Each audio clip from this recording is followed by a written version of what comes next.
Well, good evening. Good evening, ladies and gentlemen. So it's Friday again, and I'm not sure if anyone's hearing me. Parang may echo ako. Pero Ah, anyway, kamusta um, men? Sounds yun good, nga, no? Sounds good.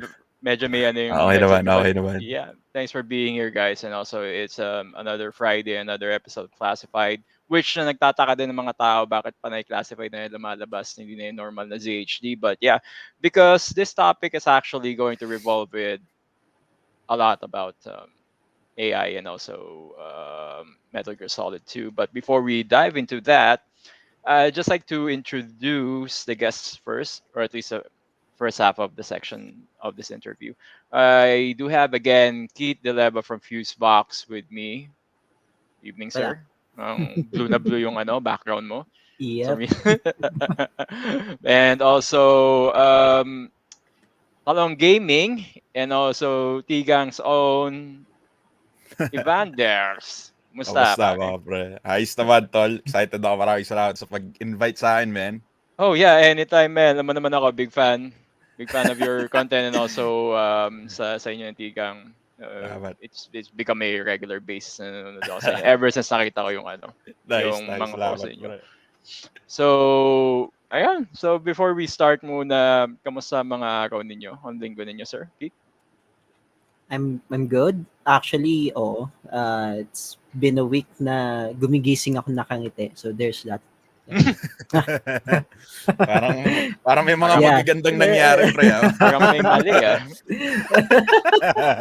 Parang may future plans, Parang ganun yung nangyayari, Madami, But, actually, madami. yeah. And so, bago mic mo? No, it's the same Same thing. one. Yeah. Uh, Bagong lights, though. ngayon nga, nagtataka ako, how did you get all this Zack Snyder na lighting na meron ka ngayon? Which na, Well, shout out to Kuya Eric. So, yeah. pucha. Eric ako din. Next time, pag may pera. Baka naman. Baka, Baka naman. Sino yan? Long time, kay Eric. Sino Kilala mo yun, men. Papakilala ka na doon sometimes sige. kapag okay na itong lugar na to. Yun yung kanina, yun sa video, yung nagki-keyboard. Okay. So, yung lalaki. So, he's from fuseboxx also, as we By all the way, know. yung bangis nun, men, yung kanina pinapanood ko, mga ganyan-ganyan ako habang naghihintay. Bangis. Thank Ano yun? Thank you. Yung ano ba? Yung, tawag dito? Yung pre-stream ba? Na music? Oo, Or, pare. sa Yung kanya music, yun eh. parehas. Kay Kit yun, kay Kit yun. Bangis, men. Bangis, man. Thank you.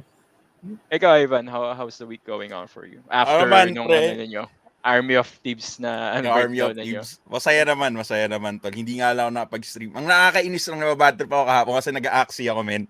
Tapos tumaas yung SLP ng 7 pesos. Nagpapalit ako ng 3.5 pesos. Medyo masakit sa loob, pre. Masakit sa loob, men. Naskang ka. No, nagkamali ako eh. Sabi, shit, masyado ako natakot. Yeah, yun lang. Yeah, yung kanina pagising ko, hindi ko alam kung ngingiti ako. Iyak ako. Mismo. Nag-aaksi ka rin ba, Kit? No, pero ako. I think naglaro ko ng Crypto Blades for a while and we all know what happened to that. So yeah. Yun, wala din nangyari, no? Kung may pera lang ako, pinag-aaksi ako before, pero what can I do? I don't have the money. Sabi ko, okay. So, mag-taste ako ngayon kung ano meron na. May ipon natin yan eh. Pag lumaki itong CHD, man, sure! Hopefully. Mga ilang team yan. I'm really not that optimistic pagdating sa growth nitong channel na to. Pero, I do what I do because I love it. Same thing tama na naman. ginagawa ni Kit sa fuseboxx. And I think Ivan then with the T-Gang and also in your own content, Talong Gaming. Mm-hmm. So, for the first half nito, as I announced, we are just going to discuss purely some music na ginagawa ni Kit and production niya. Keith, ikaw, I mean, tayong dalawa, kahit pa paano may working knowledge na tayo sa so we also have a pending Christmas song na hindi natin alam tuloy ba natin or what. So, I just like to pick your brain a bit here kasi si Ivan din gumagawa ng sarili niyang music. So, ano yung mga how do you approach creating your own let's say your own soundtrack and everything music mo? Anong gusto mong pag-usapan? Is it the mode of production or composition?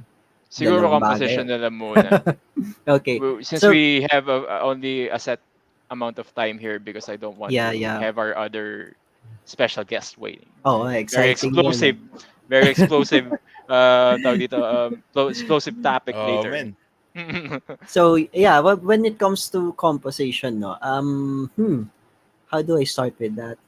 Basically, I just, get stuff from my existing music, then from there, tsaka ko nagwo-work. Kasi, here's the thing with inspiration, no? Most composers will love to have inspirations muna before they write music.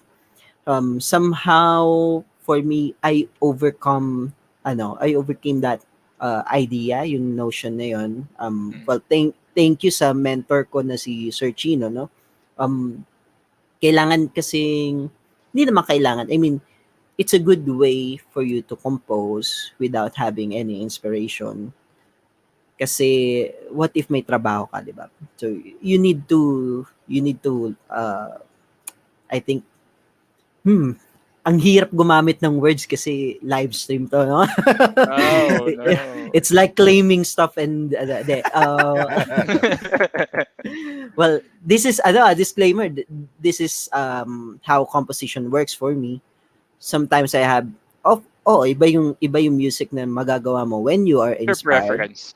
Oh, Your preference. pero you need to have that ability to make music kahit hindi ka inspired.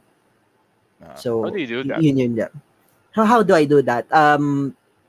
Basically, ayun nga, I get stuffs from my old songs.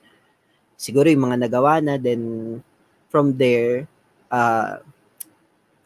hindi ka magnanakaw eh. Parang ang gagawin mo kasi sa kanya, you reinvent it to make it your own. Basically, that kung babalikan natin yung classical music, a lot of Beethoven stuff came from Bach, di ba?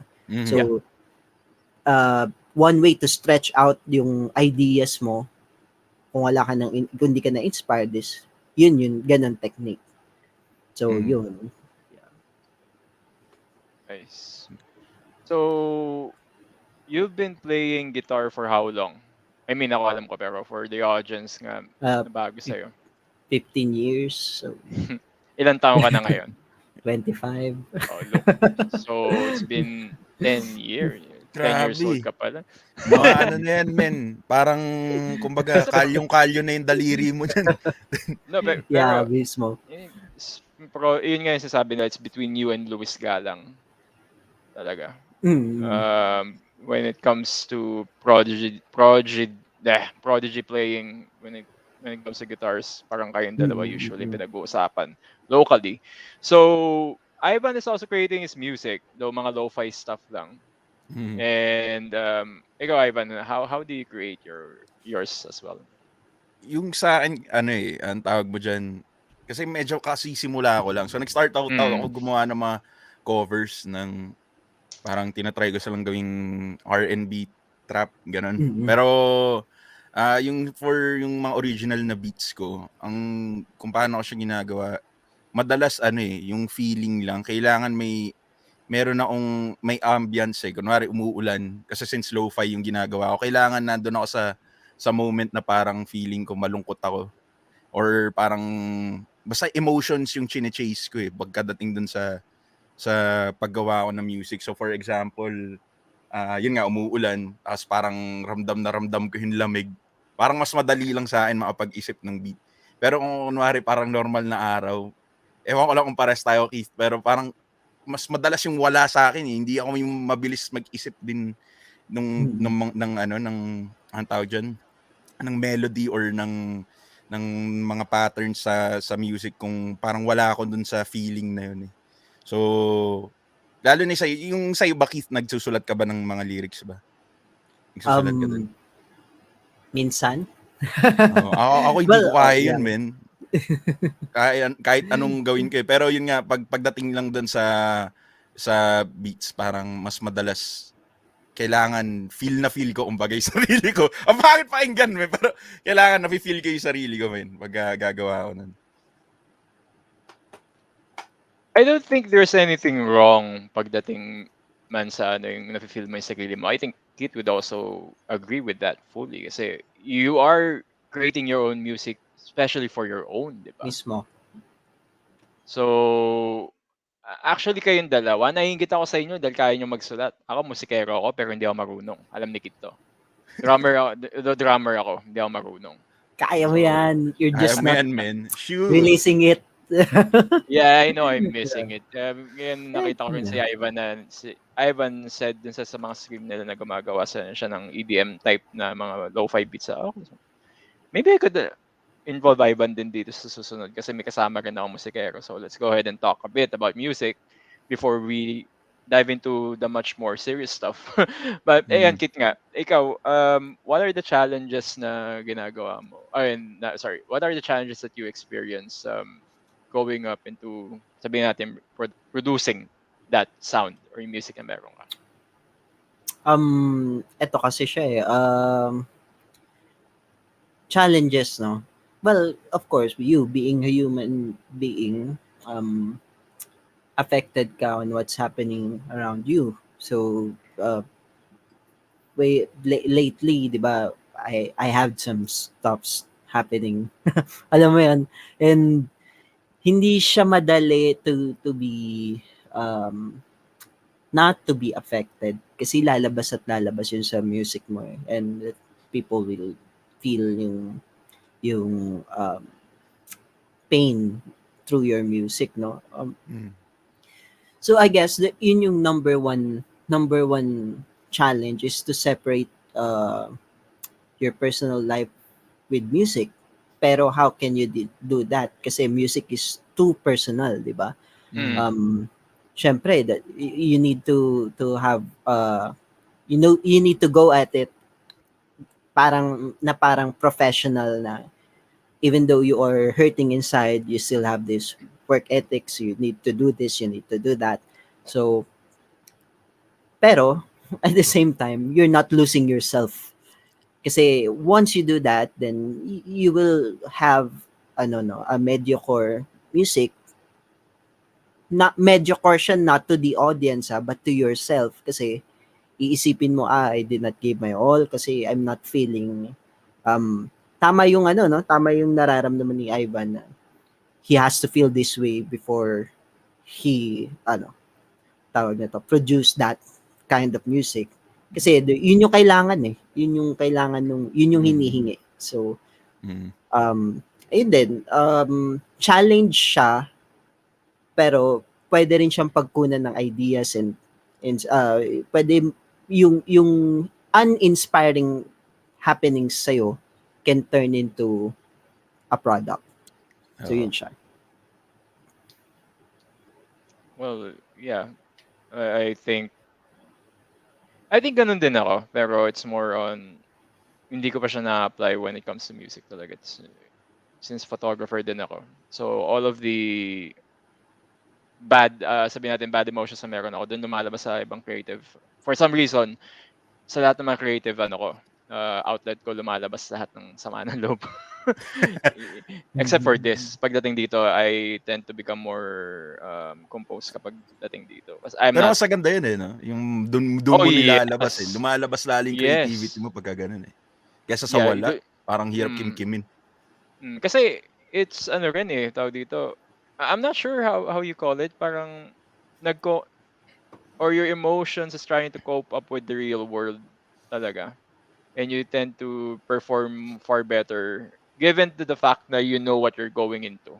Mahirap kasi yung magsusulat ka, gagawa ka ng art, and then sobrang sama ng loob mo to the point na parang naiisipin mo, yun na lang magdadrive sa'yo. You still have to combine it with some sort of mental, mental awareness of what you're doing rather than focusing on the pain or the anger. So, Keith, onting tips pa dyan. Baka may matutunan pa kami ni Ivan. Man. Yung mga gusto ko nung sinabi sa akin ni JM, sabi ko, kailangan ko sumama dito para matutunan. Baka may maidagdag ako Siguro, Kate, sabihin natin si Ivan nga, he's an up-and-coming artist dito. Sabihin, well, I'm not sure Grabe kung may naman. balak siyang may balak siyang gawing, alam mo yun, mainstream na katulad mo yung, niya, Mm. yung music niya. Pero, As a he is doing something for it. And ito pa yung maganda sa kanya. Correct me if I'm wrong, Ivan. You're Sige. doing background music, lo-fi music, for free. Yun ang narinig ko. Sa content creators, yes. Yeah. So, it's a very noble thing to do. Pero siguro anong advice mo sa kanya at this point?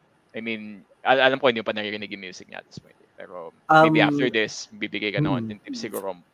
Most probably yung mga technical tips after this. So Yep. ikaw, since you've been starting playing music for about 15 years now and also creating it, what would be your advice siguro sa amin? Not only with him, but sa amin. Siguro, the same thing na sinasabi din sa akin nila Ate Abby and Kuya Eric, no? Never stop doing music. I mean, your music should be your way of life. Kahit anong genre pa yan. Kasi, for it to have, I don't know, an impact to yourself. Tsaka, eto yun iba yung goal ng music na gustong sumikat sa music na you want to leave a mark.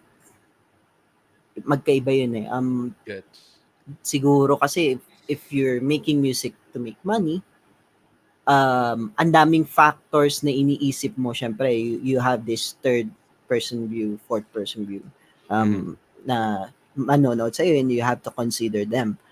But if you're making music for yourself, you just have to consider your own point of view about your music, especially kung ang laking bagay nun if hindi mo type yung sarili mong music, then you're not gonna be tawag nito. I don't want to use the word inspired, pero hindi ka magkakaroon ng drive to make that and music. Motivation. Yes, mismo. And ayun nga, going back to siguro gagawin mo lang, never stop. Yun talaga yun kasi yung sound, I think kahit na wala na tayo sa mundo, there's gonna be sound, there's gonna be vibrations, no? For you not to utilize those is parang sayang, di ba? So, ayun, siguro pinaka magandang advice siguro how do I phrase this one, no? Kasi pangit siya on one side na wag ka makikinig sa ibang tao if they are telling you to stop your passion. Yun lang. Pero syempre at times you need to quantify that, whether is it time to stop doing this. Stop meaning not give up. Stop meaning you have to step back and assess yourself. Yeah. Mismo. Still love what you're doing. Mismo.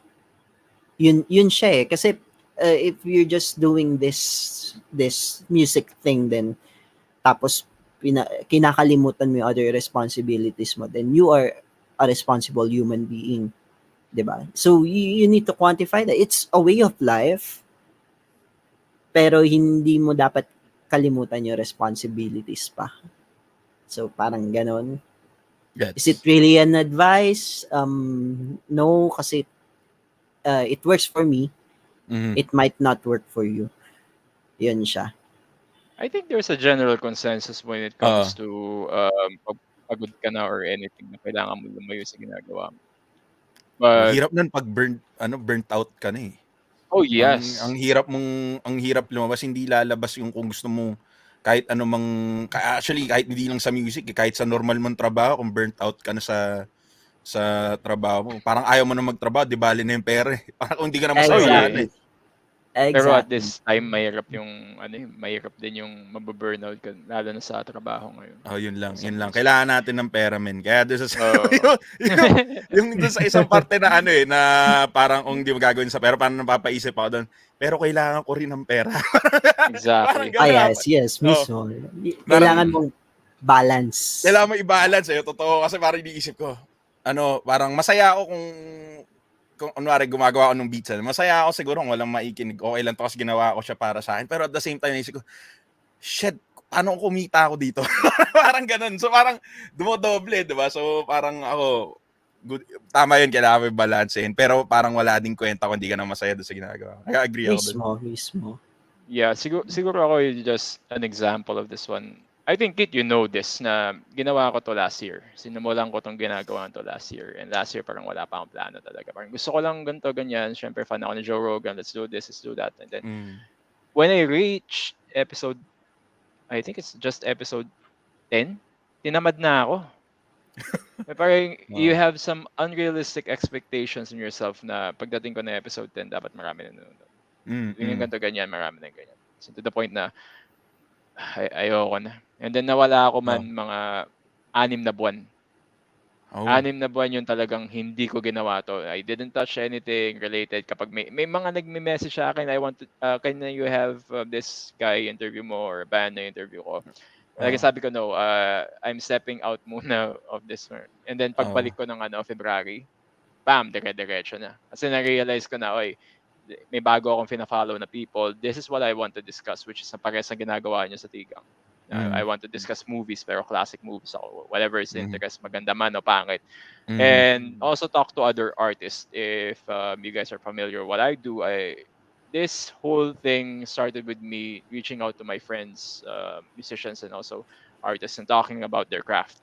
Doon nagsimula talaga. So yun pa rin.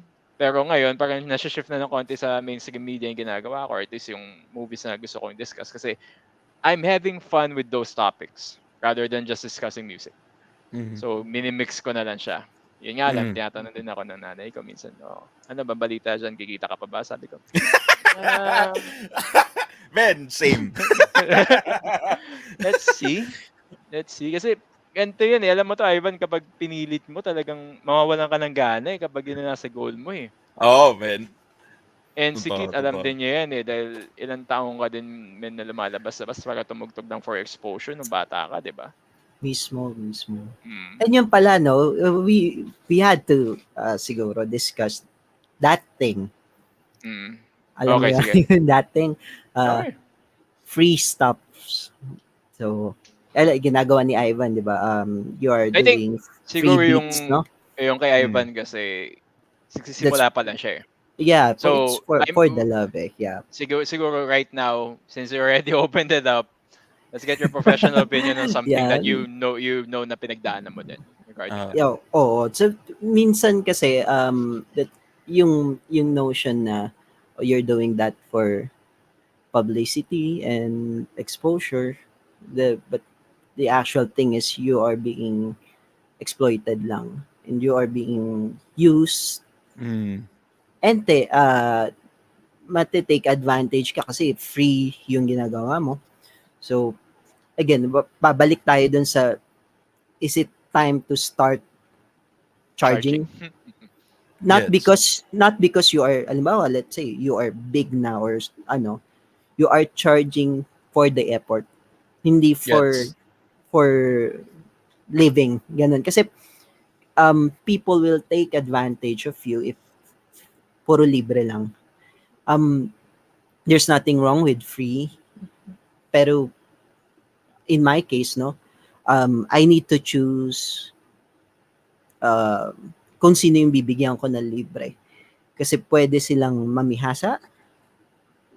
Kasi ano yun, alam mo yun, JM, dati pa, siguro mga prod days pa eh. Minsan yung ikaw pa magbabayad para lang makatugtog ka. Yes. Parang, di ba? Baliktad siya. So, lugi. Di ba? Totoo yun before. May mga production na kailangan ikaw pa magbayad para makatugtog ka. Very... No comment and na lang. Yun nga.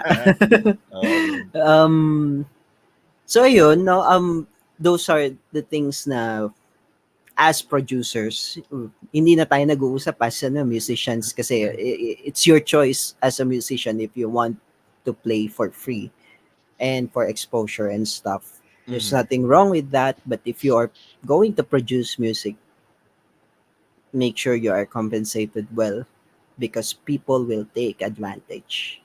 So there's that. And I'm saying this live on stream. Wow. Okay lang yan, men.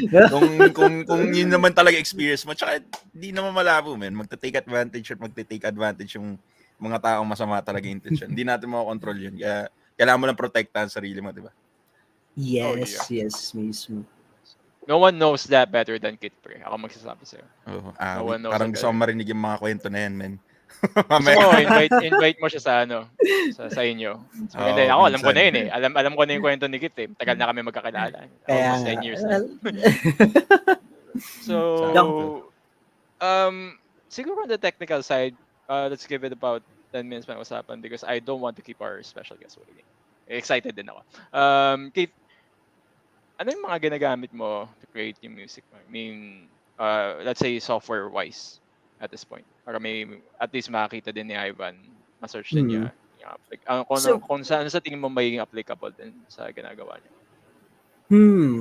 If software-wise, syempre you are talking about digital audio workstation, no? I'm using Studio One. And bakit Studio One yung ginagamit mo, Keith? Hindi ko din alam. Pero yun yung down na it feels home para sa akin. So, siguro, hindi naman sa matagal ko na siyang ginagamit, pero yun kasi yung sought after na DAW nung nasa college ako. So, everyone was talking about it, ganito, ganyan. And of course, bilang kaibigan ko, yung mga nag-uusap about that digital audio workstation, na-influensyahan nila ako to use that. So, yun, I'm using Studio One. Producing, siguro, mostly kasi it's from Kuya Eric, yung mga plugins na ginagamit ko. Pero ngayon, we have different style na kasi of tawag nito, mixing. Although, Kuya Eric mentored me for like 3 months. Actually, nung pagsalpak ko sa fuseboxx, talaga tinuturuan niya na ako mag-mix. Actually, hanggang ngayon, we're still learning as a partner na, Kit, parang pagalingan tayo mag-mix, no? So, if siguro, if you're going to ask me, ano yung mga plugins na yun? Well, I'm using Slate digital plugins. Ano pa ba? Waves, of course. Sulat na Ivan yan. Waves. Sulat na Ivan yan. Para sure. Waves SSL. Ayun. So, ano pa ba? And mostly free. Yung stock plugins yan. Very helpful yun. Never, tawag nito, overlook those plugins. Kasi, ano bang gamit mo, Ivan? Ng mga plugins. Ngayon, sa madalas ang gamit ko ngayon yung mga cymatics na free. As umano din ako ng RC20 retro color naman. Para naman yun sa yung mga analog tape sounds para sa lo-fi. Gets, oo. Oo nga, kasi you're doing lo-fi. Oo. Tapos sabay, siguro yung simple yung mga EQ, compression, ano pa bang nalagay ko? Yun lang for the most part eh. Tapos isang ang tawag mo dyan, yung sampler. Tapos yung iba-iba, parang mga pancake, yung mga pan na lang left to right, yung mga ganun, yung mga pang ear candy na lang. Pero for the most part yan, yung mga normal na compressor lang igamit ko. Tsaka EQ. So yeah, gets, no? Ang ganda kasi magkaiba kami ng style of producing music ni Ivan and yung ginagawa ko on my part, it feels complicated, no? Kasi let's say yung narinig yung music kanina, ang hirap ng mix, lalo yung the one na kompleto kami. So ang hirap ng mix noon kasi there's yung Chapman stick ni Ate Abby almost eats a lot of frequency. So pagdating doon sa gitara ko, ay di na marinig. Tapos may synth pa yung song namin, no? So ang hirap. Pero if we're going to compare it sa ginagawa mo, mas complicated mas complicated yung lo-fi kaysa dun sa minix namin. So imagine mo, di ba? So for it to sound like lo-fi, ang daming kailangan gamitin ni Ivan na plugins. Yep. Lahat yung patong-patong. So yun siya, no?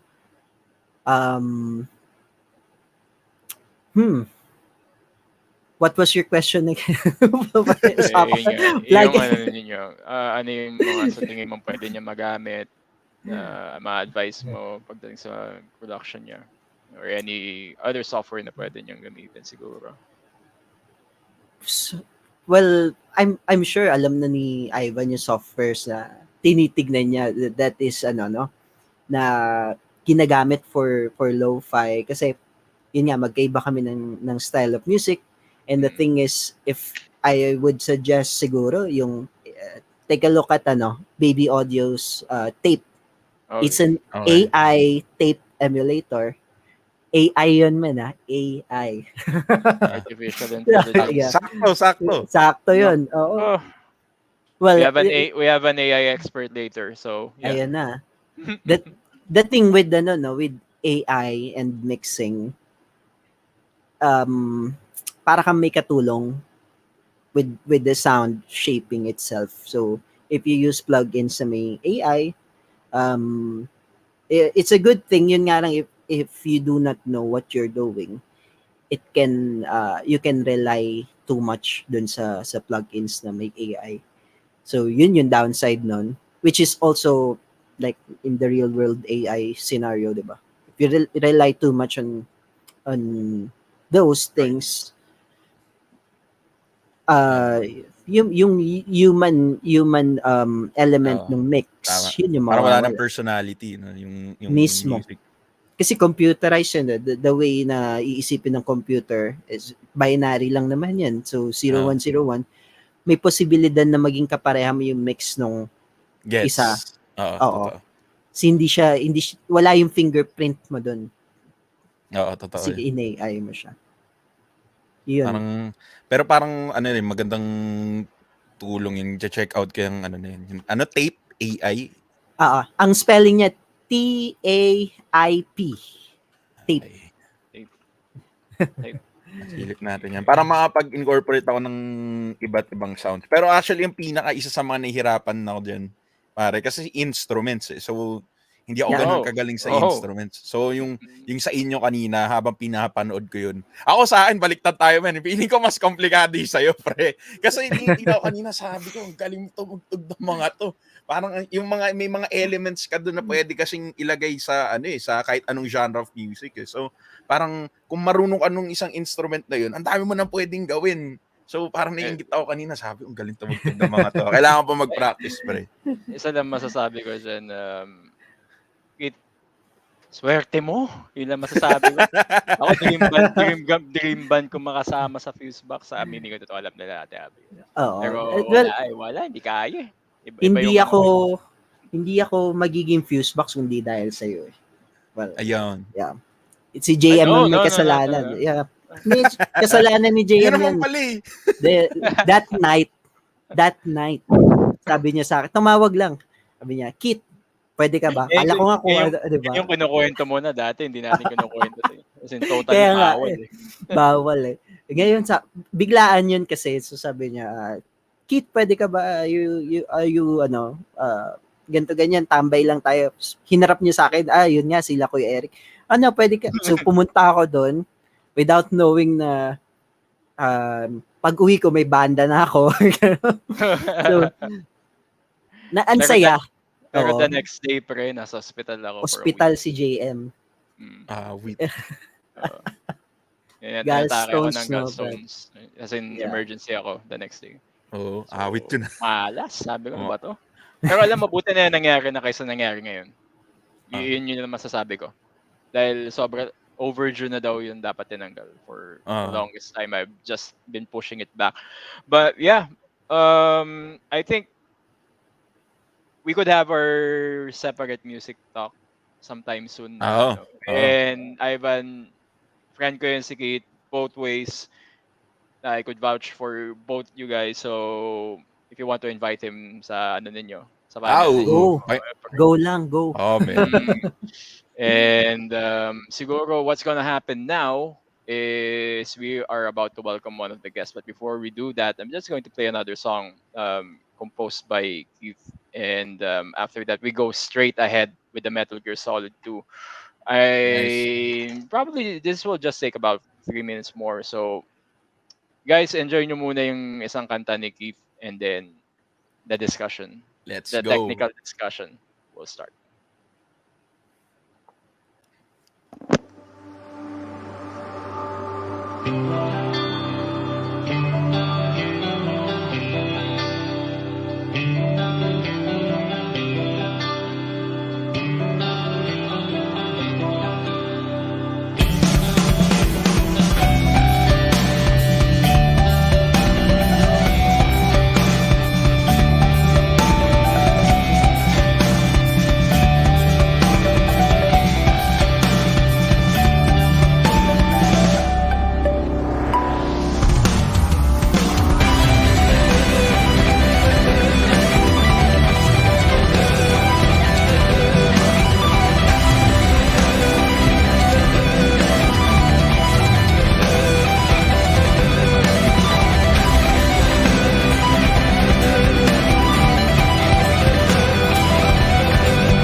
Okay, so now we're back.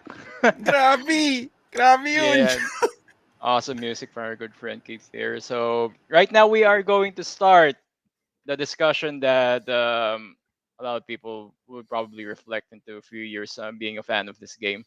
But before we do that, let's just see. What do I have here?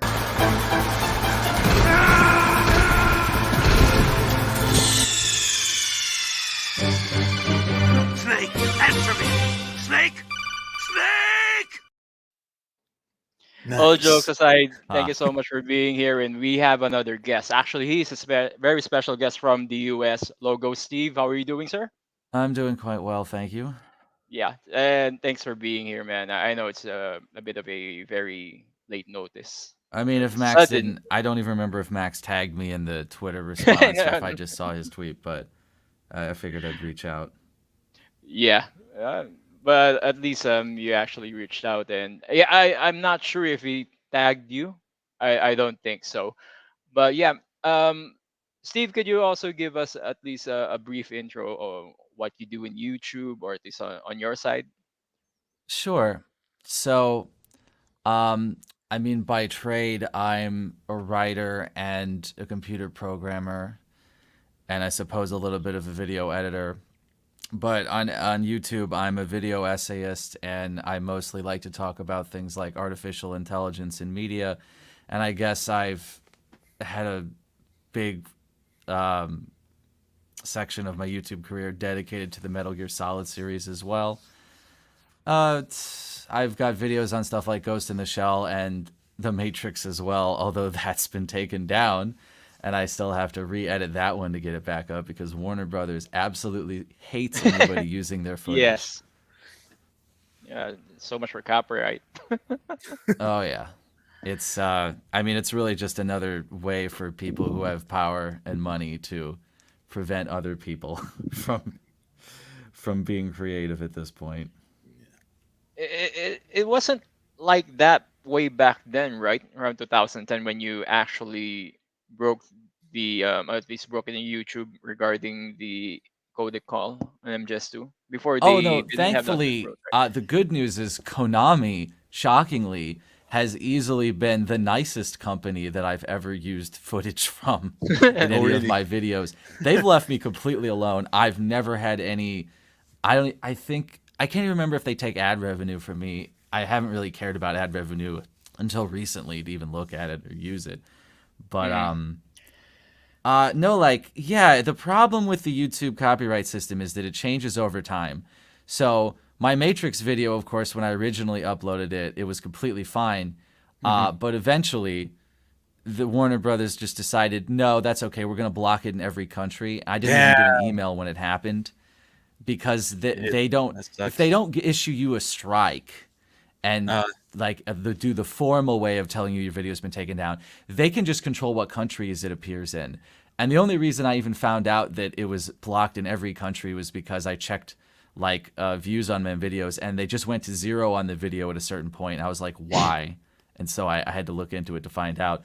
Or like, you know, like my Ghost in the Shell video that I recently had to re-edit.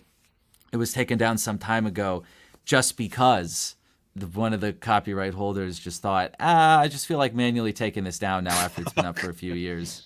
So wait, it's not even consistent because of course it's not. Because, uh, you know, these videos are going to be around for a long time. So if any companies or YouTube change their mind or their policy, yeah. you know, we're the one that gets thrown under the bus. We're mm, unimportant. Yeah, We're but just isn't there like a fair use policy for content creators? I mean, yeah. So here's the problem. It's that fair use exists, and if you are in a court fight, you can use it.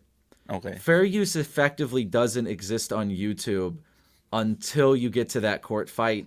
It's basically a giant gray area, and unfortunately, the way the laws are set up, because of the DMCA, the Digital Millennium Copyright Act, YouTube, essentially to avoid any further legal trouble from the big mega conglomerates that own all the media, has had to implement this copyright system with this bot. Yeah. That it's a compromise position because they don't want to get sued, even though they've won every court case they've had. Is that they have this system now that essentially, instead of just completely taking down all your stuff, it'll just recognize when you use copyrighted footage, and if they're nice, they'll just take all your ad revenue from it instead of completely striking the video from existence and Yeah. disabling your ability to stream on your channel for several months as well. And that's them being nice. So, Oh yes. Oh yes. Well, the strike is the not nice. Them being nice is them stealing all your ad revenue because you use so many seconds of their footage. I mean, when I first had problems with my Ghost in the Shell video, I actually talked to a human about it from whatever company at the time owned the distribution rights to that movie. And they basically said that it's their policy that if I use over a certain number of minutes of footage from the movie, they don't care what I have to say. They're just going to take it down or claim it or whatever.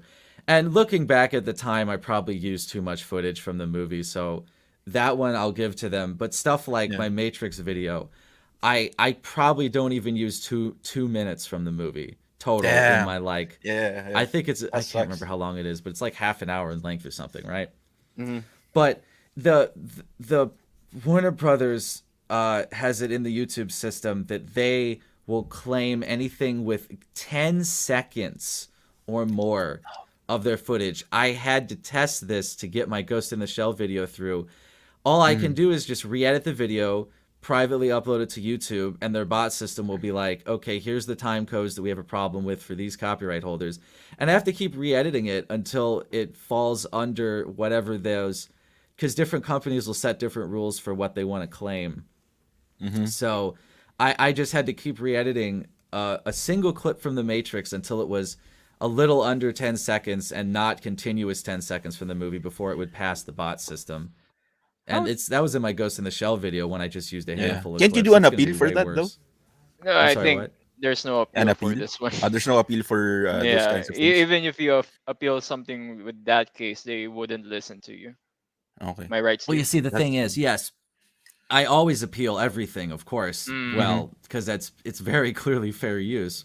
But the thing is, you essentially expose yourself to legal liability the minute you try to do the appeal, because if they, well, it's on the second appeal actually. So normally you just instantly do an appeal, because of course you would, to try to get it reinstated. They have like 30 days to contest the appeal.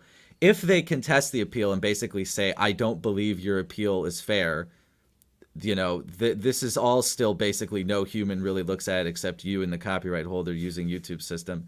If they reject it, basically every YouTuber stops there, because in order for you to continue contesting it after that point, it has to go to court.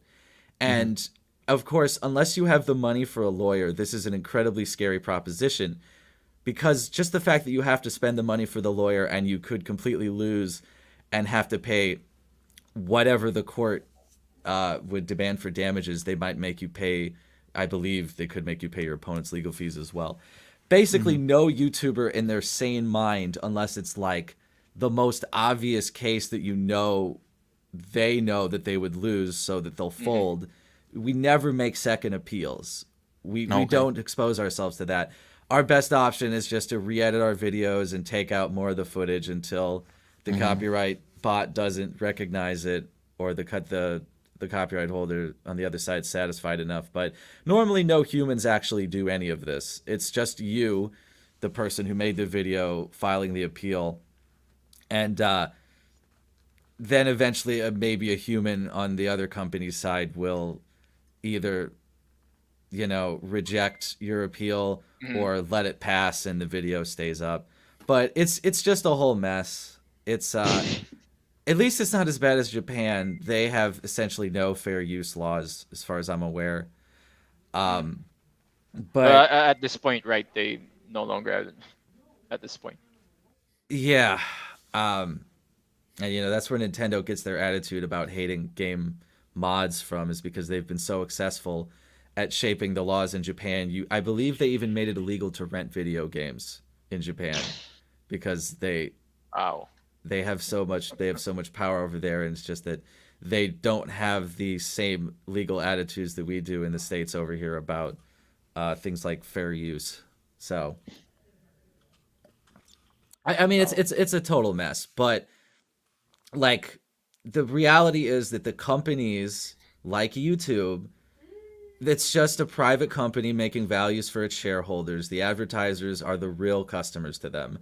The people who watch the video are the customers for the advertisers, and the people who make the content, because there's so much of it and there's so many of us creating it, are essentially completely insignificant to them. They feel no need to fight for us.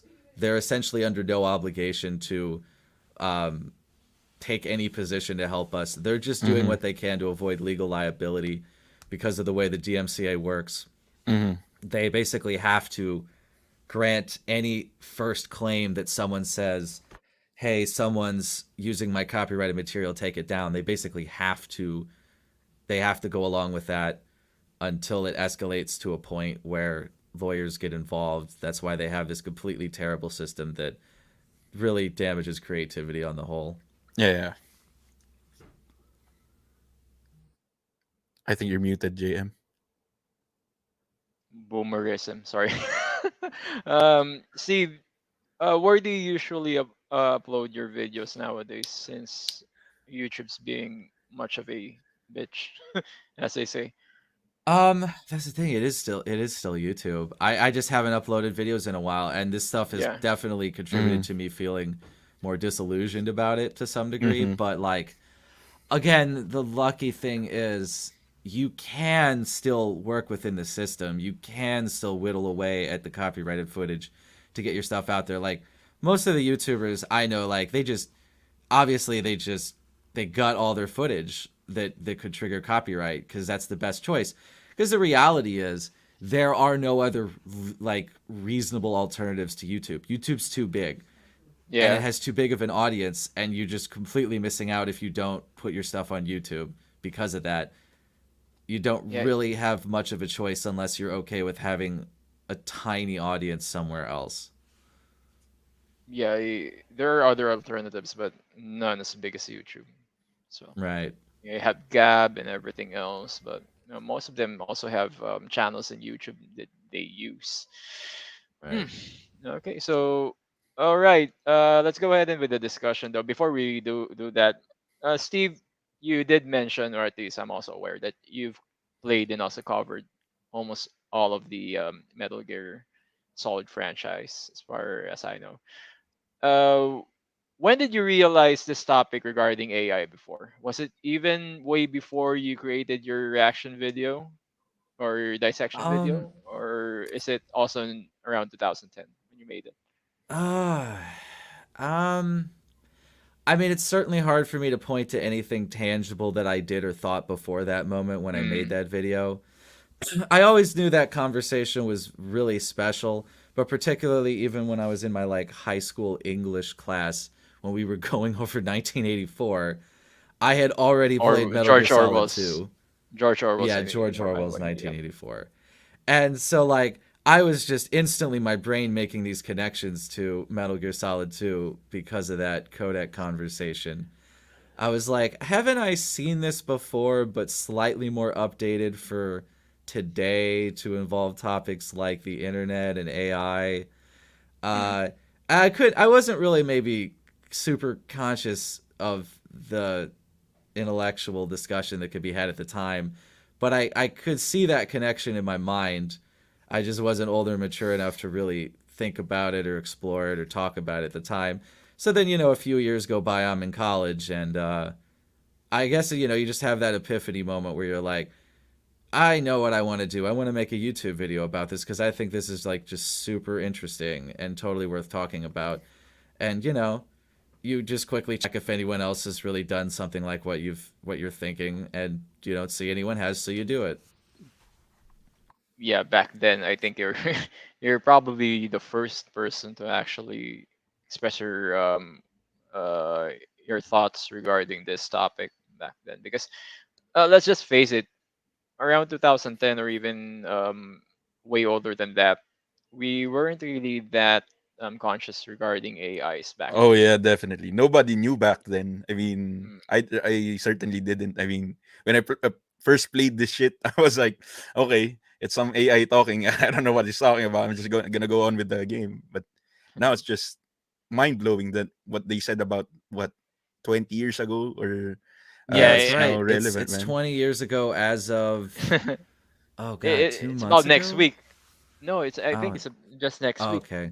Yeah, you're probably right. November Damn. November 13, which came as a surprise when I did another research, or at least another look into Metal Gear Solid 2. It's like, oh yeah, it is the 20th year anniversary at this point.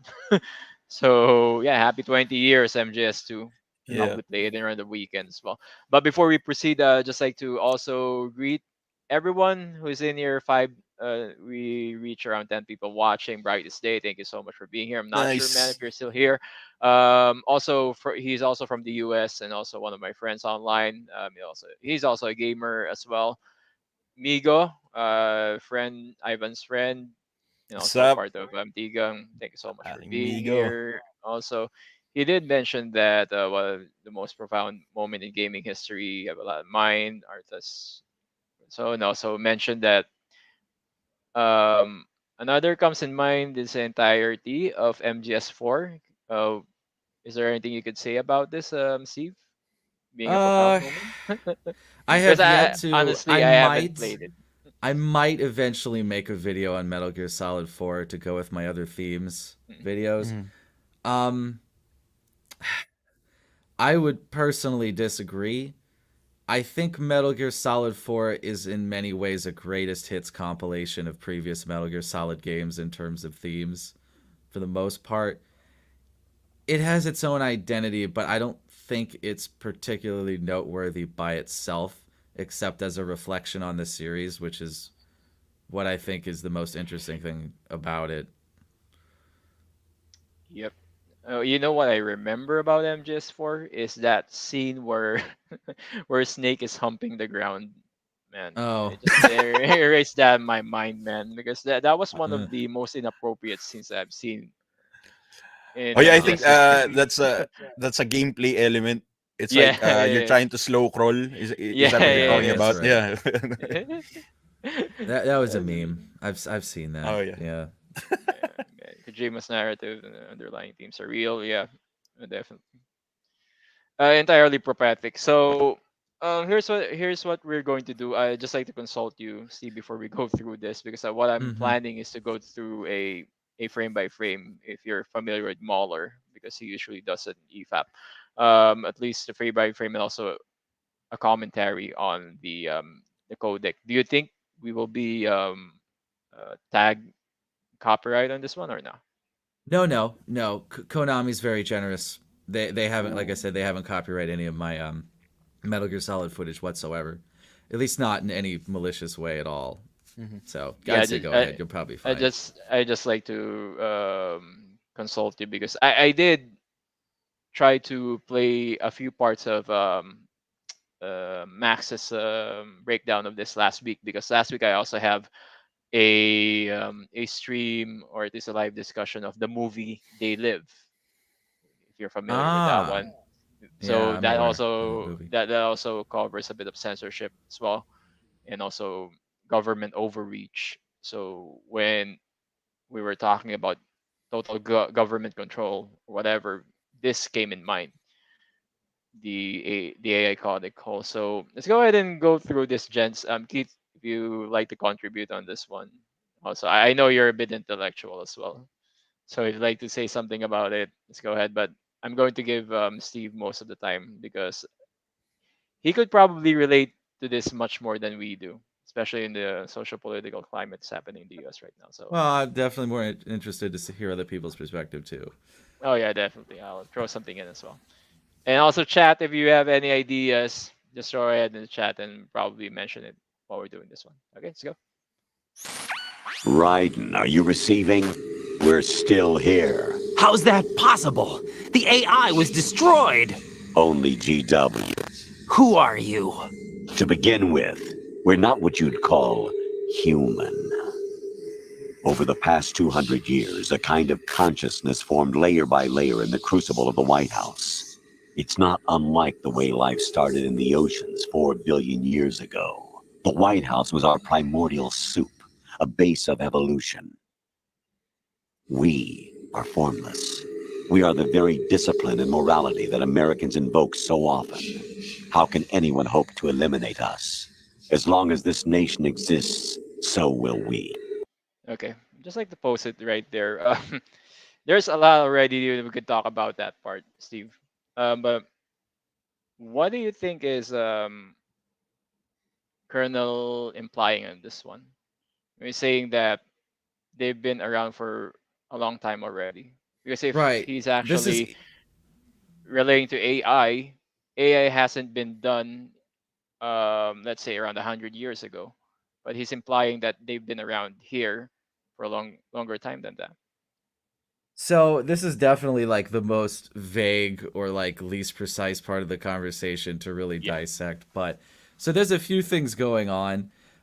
They Kojima wants to make them AIs, but he's also doing two other things here. He wants to reinforce the fact that they basically can't be trusted. They're very lying. They're very good at lying. That's what they do. They control what people think, and it's all about controlling perception. So in this case, it's very strange because the way Kojima writes his fiction, he could almost bend the rules enough so that somehow they were around almost.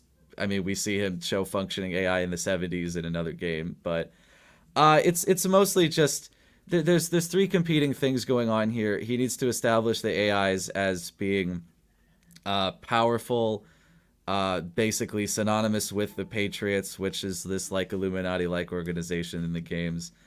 And also just to give them a narrative that kind of works with both of those aspects, along with the fact that they're lying, and to give them just an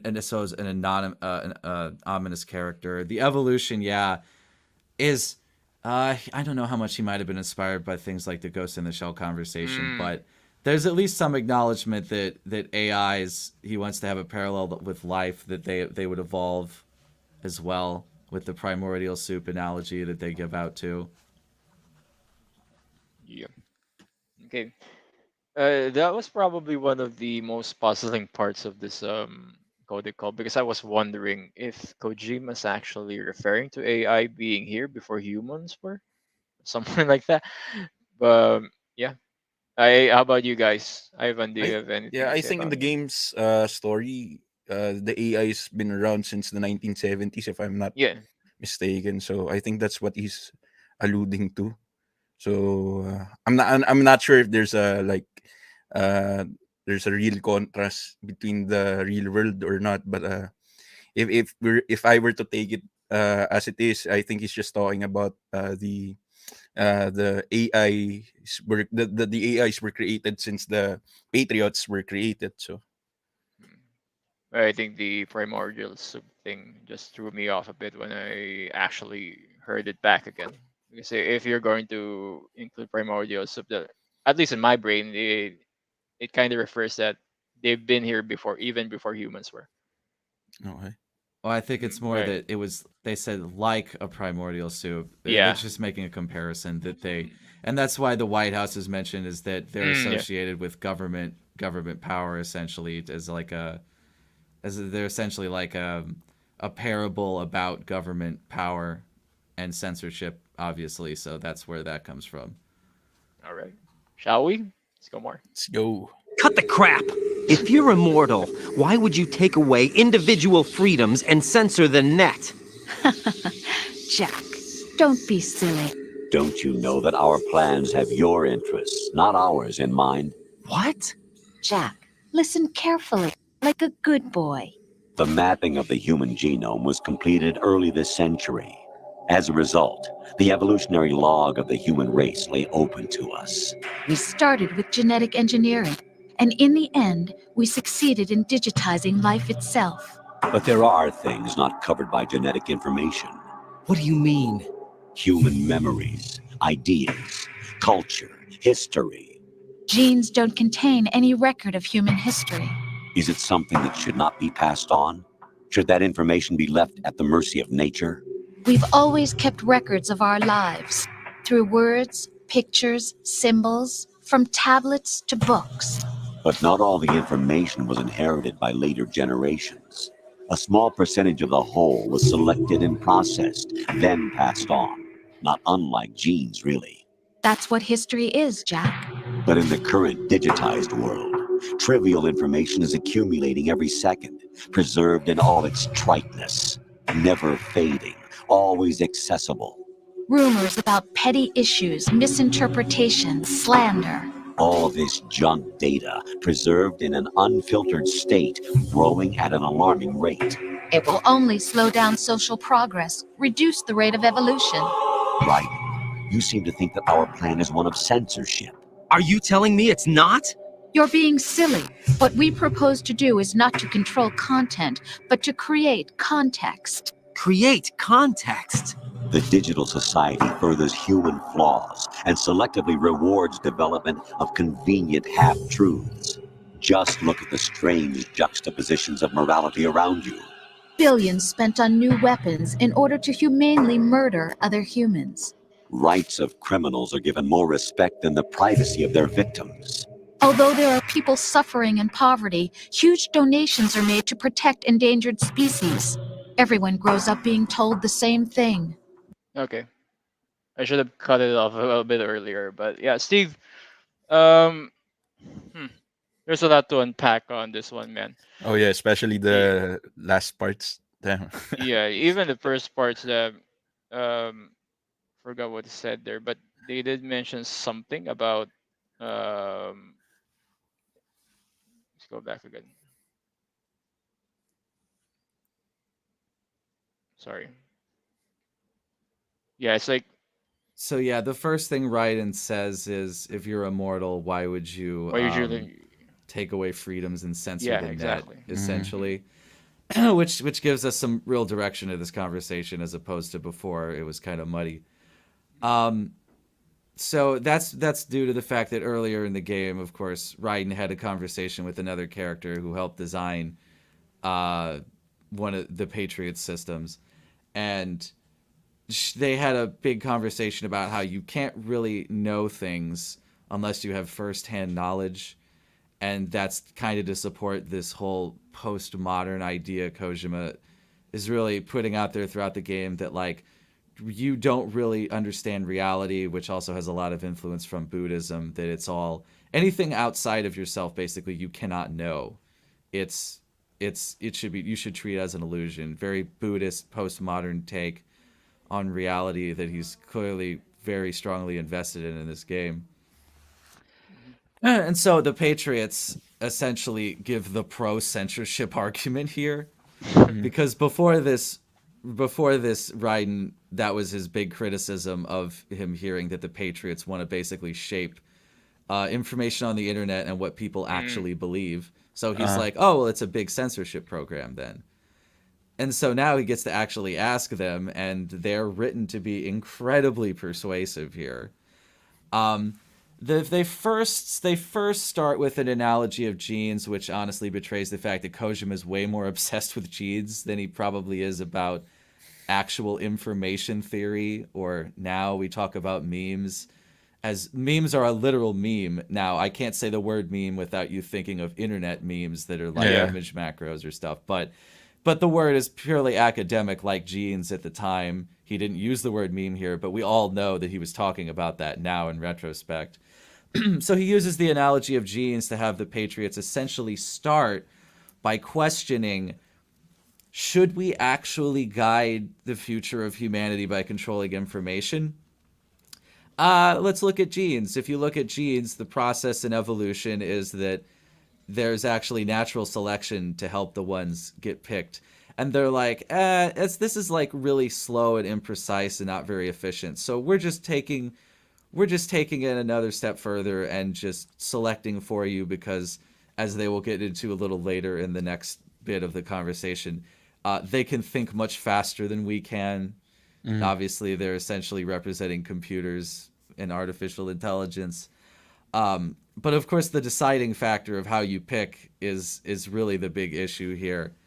And that's where you could say that their argument really falls apart. Because on some level, you have to get consent from people. Otherwise, there's a violation of human rights on a very fundamental level. Yeah, I was thinking about the whole pro censorship thing. What do you think was the entire goal of the Patriots at this point? They just wanted to control all information. I know a lot more now about where the influences that Kojima had are coming from and why the conversation plays out exactly this way, basically. But he's primarily motivated by two things. One of them is a very Japanese take on government censorship. Over there, it's a much, much, much bigger issue than it is here, domestically over there. Over here, we're lied to by the government continuously about anything that happens outside our country with their involvement in foreign wars. You can look at stuff like the Afghanistan papers that show that they were lying to us for years and years and years, claiming that they were making progress in the war in Afghanistan. But it was just a charade, essentially, for them to continue their ambitions of, playing empire over there.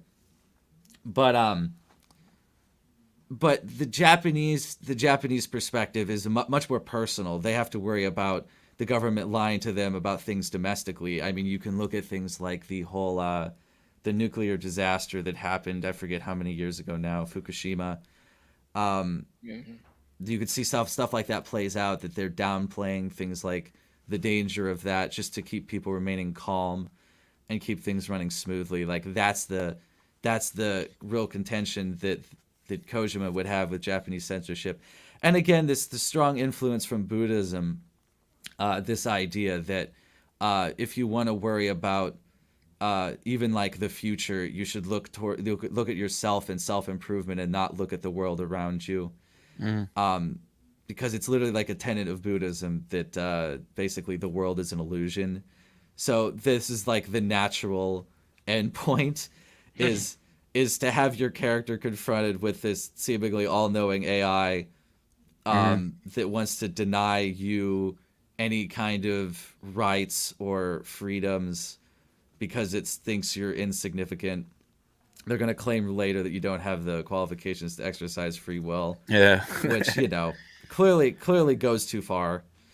But, he's just making them to represent that kind of the Buddhist enemy in a way. And then he's just using AI as a proxy to tell those two narratives in a way. He's not particularly invested in having a narrative that's unique to AI.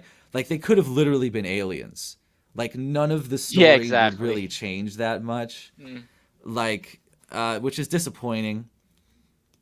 But if you look at, like, Metal Gear Solid 4, for example, he clearly has at least more of an anti-technology bias than a pro-technology bias in a way. He's more because in Metal Gear Solid 4, he has a much more simple narrative where it's just like the SOP system, which is controlled by the Patriots, helps these soldiers do better on the field. But the counter narrative that Snake represents is basically like, if you didn't have that system, you'd fall apart. And Metal Gear Solid 4, they explore that, how soldiers fall apart mentally when the system is no longer there for them. Yeah. And that's kind of always Kojima's perspective. Solid Snake is all about it in this game. Like, find something to believe in for yourself. Don't really believe the narratives that other people tell you.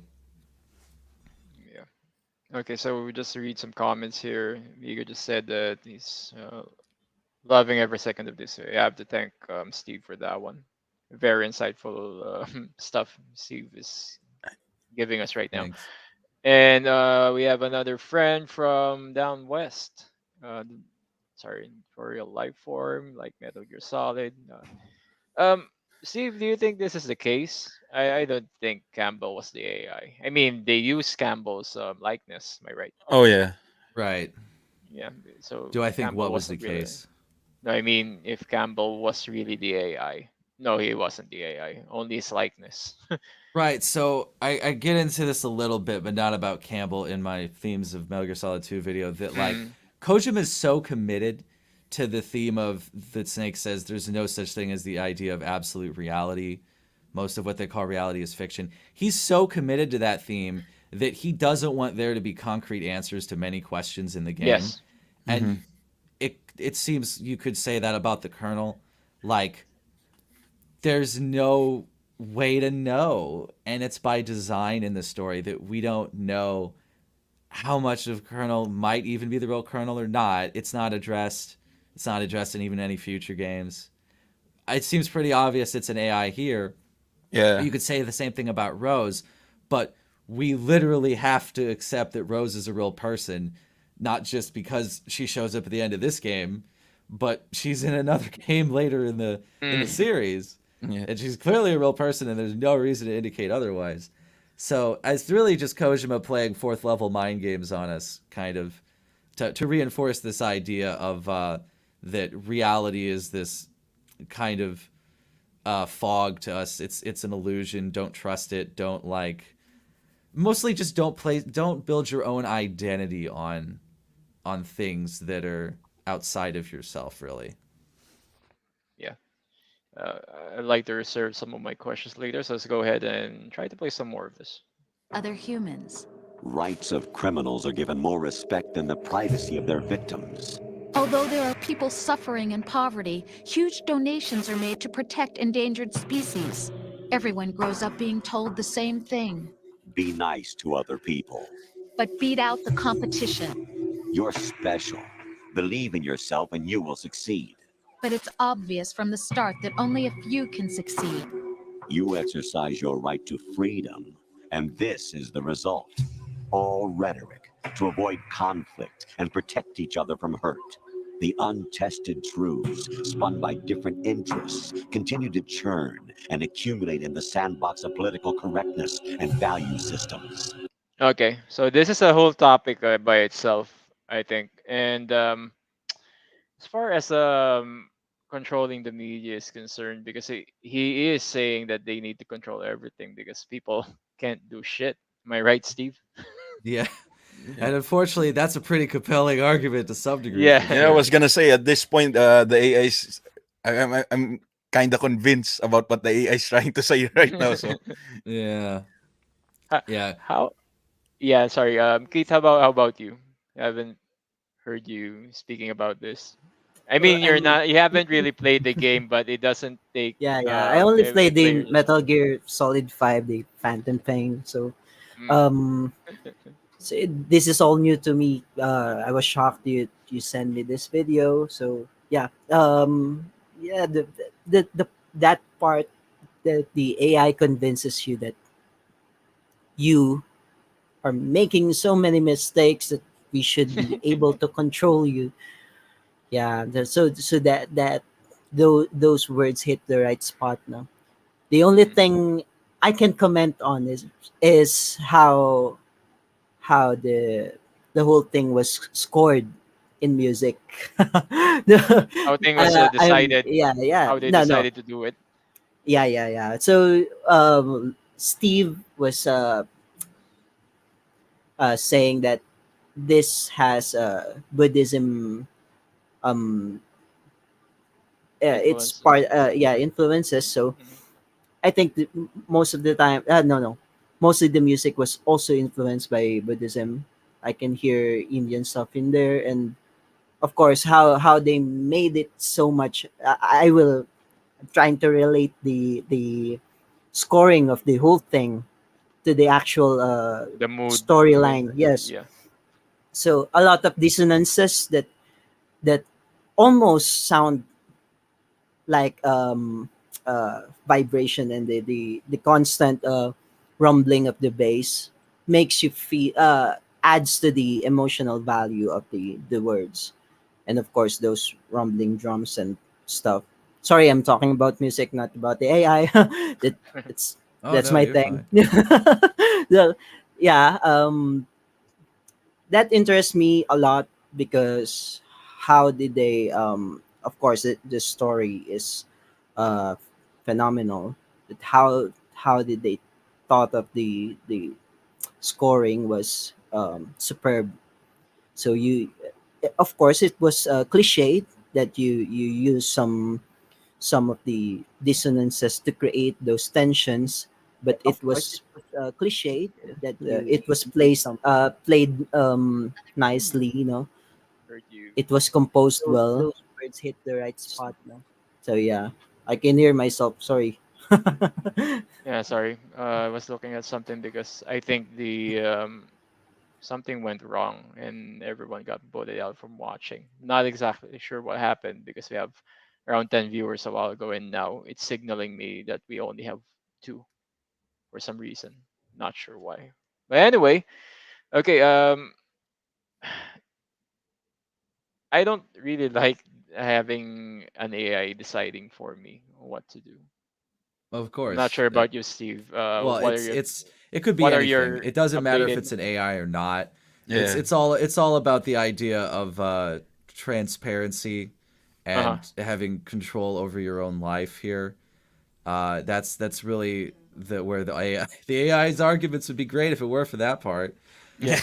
Yeah, that's true. It's just if this was a proposition, if it was an AI being like, "Hey, look, like I'm pretty sure I can accomplish these goals if you give me control of these systems," or like the algorithm. I could make a whole video talking about how we currently have a kind of anarchy with algorithms on social media sites because they're just designed to have the most clicks, the most watchers, the most interactions on their apps or websites, to make money for private corporations that have made these platforms. And this has caused a lot of problems. I mean, when it comes to like Facebook and political propaganda, you can talk about that. You could talk about the fact that they'll do essentially experiments with their system to decide what you see. I heard at one point they conducted something like to find out if they could make you sad, like feel What? worse based on what content Really? they show you. Oh yeah, yeah. But You what can for? Google I this. mean, that's That's the the reason why thing. people Like, go to I sites don't like that, right? know. That's the scary part. Like Why do they manipulation or want to something. know that? The reality is it all comes back to the fact that we're just there to make money for them. Yeah. It's also equally scary, of course, if there was possibly some government organization like deciding exactly how these algorithms work. But at the end of the day, this is like an issue that we need to have a public discussion about that really needs to take place. Because there does need to be some level of responsibility with how we have these algorithms decide what content we see on the internet. And that's just the beginning. Like, eventually we will have artificial intelligence that will literally make all the content. Like, no exaggeration. We're eventually going to be competing with AIs who make YouTube videos, and we're going to lose at some point. They're going to Oh beat yeah. us. Like, Metaverse it's is waving, man. it's down the road at some point. It might not be like this decade, but we're gonna have to confront the fact that we're going to have algorithms that are so smart that they can run circles around us and anything we can do. And there needs to be a public discussion about this. We need to have laws. We need at the very least there needs to be regulation and transparency about like what algorithms are used on websites, what they're designed to do, what they actually do. And there needs to be like some level of oversight on this stuff, which is, obviously in this game, it's a very end of 1984 moment where you're basically confronted with the fact that you've been controlled by this system the whole time and that you don't really have any freedom yourself because of that, which is really the message that like it's a warning. You don't want to end up in this place. You need to make sure you still maintain control over your own life. Sounds very communistic. Not necessarily. What do you mean, like the I AIs? mean, Or if what are you're you having, referring to? yeah, I mean, if you're going to look at it that way, then if the AI is able to control everything as far as information is concerned, it's like I how mean, far are you going to trust the AI doing the right stuff, which yeah. I think it can be corrupted along the way. So I don't know. I really don't like the idea, but it's already happening right now as far as regulation is Yeah, concerned. that's what I Also, was going to say. I mean, isn't this shit happening right now? I mean, I mean, it's how already been much happening for about. information has been deleted throughout the years that we don't know about, or I mean, I think some people may know about it, but I don't think the masses really They understand what's don't going on. So care. I mean, how are we, for the people that know, who know, how are they gonna like pass on the real, quote unquote, real information to the masses? So I mean, that's a question. Yeah, it's a complicated topic. Yeah, Mhm. it Um, is. I think, yeah, on some level, there's a worry that stories get buried and that they don't get signal boosted that are actually really important things that journalists are supposed to be covering that don't. I mean, there's some of that, but I think the high level stuff is where it gets really interesting. You could make an argument, and I think it's a pretty good one, that the only reason that the United States is so polarized today politically, and that we end up with people like Trump elected to office, is because these algorithms, in order to maintain high click-throughs and watch time, will show people increasingly more and more extreme content because it makes them angrier or have stronger beliefs, which happen to get people to continue consuming that content. And so, in a way, algorithms left on their own will basically make us believe more and more extreme things, which which contributes to like polarization, which essentially makes politics a lot more us versus them, tribal, and creates all kinds of problems, and that leads to a lot of stagnation where we don't really accomplish anything policy-wise. So, Yeah. Let's go ahead and continue more. Everyone withdraws into their own small gated community, afraid of a larger forum. They stay inside their little ponds, leaking whatever truth suits them into the growing cesspool of society at large. The different cardinal truths neither clash nor mesh.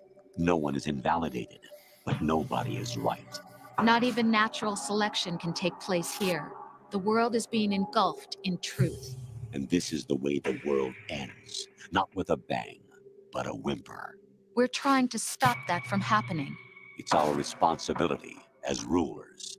Just as in genetics, unnecessary information and memory must be filtered out to stimulate the evolution of the species. And you think you're qualified to decide what's necessary and not? Absolutely. Who else could wade through the sea of garbage you people produce, retrieve valuable truths, and even interpret their meaning for later generations? That's what it means to create context. Okay. So when they say creating context, does this mean that they're doing some sort of revisionist history, Steve? well, that's the thing. In a way, think about how we learn things today. We don't learn things by going and reading the Wikipedia page 99% of the time. Like, and of course, even that's like a community made page that doesn't necessarily have to be right. It's just usually right whenever they conduct studies, that most of the time it's right. But like the insidious thing is today, it's not even about that you can find the information that you want to find. It's how you get to the information, what gets in the way, what's the first opinion you see on the internet about a subject that you don't know anything about already. That's the real problem. Because again, it's the algorithm problem. It's the problem of what's being pushed at you by these algorithms on what to start thinking about something before you know anything about it. There's all kinds of human psychology studies that show we're way more prone to believe the first thing that we see instead of like look at a lot of positions, look at the pros and cons, and decide which one we think is right. We're, as humans, we're very, very hard at thinking critically and analyzing things and coming to logical conclusions. We're a lot more emotional in what we believe and what we think.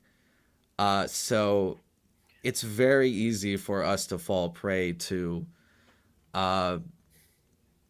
selective information that we just take as in the back of our mind to some degree truth or what is fact. Yeah.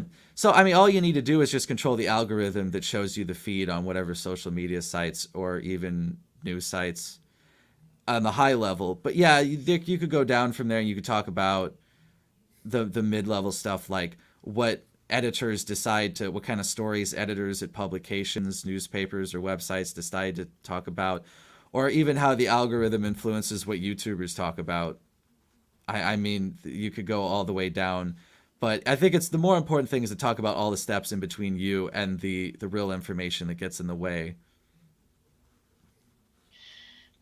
Yeah, because as far as I'm concerned, when I replayed this again yesterday and also earlier today, I think it's very dangerous that people are trying to create context out of nowhere.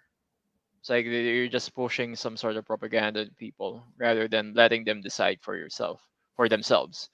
And here's a question for you, Steve, or this for the entire panel as well. Do you guys think that us being humans right now, we are just also very lazy because the access of information is just quite instant? Yeah, it's a big contributing factor. Hmm. I mean, when you think about back in when we had only libraries and you didn't Yes, have the books and internet, everything. you had to work really hard to get to. You have to really want to know something to go and look it up in a book, basically, compared to now. Um, and I guess, yeah, there was a lot less of an interest in getting in between you and going that direction. I suppose newspapers are still the similar problem. Like I said, you could talk about newspapers having a bias, what they choose to cover, what they choose to talk about. But Mm. Mm. we have a lot more things that get in between us and information that has other agendas, I think, is the issue. Who do you think should regulate the information at this point? Or just do you have any idea? I mean, I it's think a very vague question, but Well, I think it's in the category of the public good. So you could make an argument that transparency should be whatever we choose to do should be a top priority. Um, so it should be transparent what we what rules we use to decide things like um, what should be kept and what shouldn't be kept. And I would personally say there does need to be some amount of government regulation, at least over private corporations, because private corporations have absolutely no interest in doing anything positive for us. They just want to make money. Money, yeah. Yeah. oh yeah, So I do, as long as there was transparency, I think some amount of government regulation is necessary. yeah. How So about you? with that question, JM, I have another question. You Yeah, think okay. 'cause so people have been getting lazy because of instant information. You think we're also getting dumber because of that shit? Because I was you about know to what I say that mean. as You well. know what you know what I'm talking about. Because if we're like consuming garbage on the internet, and people don't know what they should know, so do you think in the future, if no one's gonna what do you call this, No one's gonna regulate the step in. information, yeah, Yeah, what do you think is gonna happen to people? Miss Steve, you're asking Steve. Hmm? Steve, yeah, I he has a mean the question. whole panel. So What do I think is going to happen? Could you repeat that? oh yeah, so what do you think is gonna happen to people? Because I think people are just getting dumber and dumber because of the garbage Oh, that we're consuming, Instant. Yeah. right? uh, So I think it's a is it little more safe to say that? complicated than just people getting dumber. I would make the argument that we're probably not any stupider. It's just that we're more easily preyed upon now. Hmm. So I just think it's complicated. You could maybe make that argument, but I believe like even if you just look like IQ tests always improve over time. Every Hmm. population you give an IQ test, they get smarter over time. So like our basic general intelligence, I think, is generally improved thanks to just higher standards of living, and I do think the internet has a contributing factor to that. I just think we're more vulnerable to, like I said, kind of like narratives, like extreme narratives because of the way algorithms work.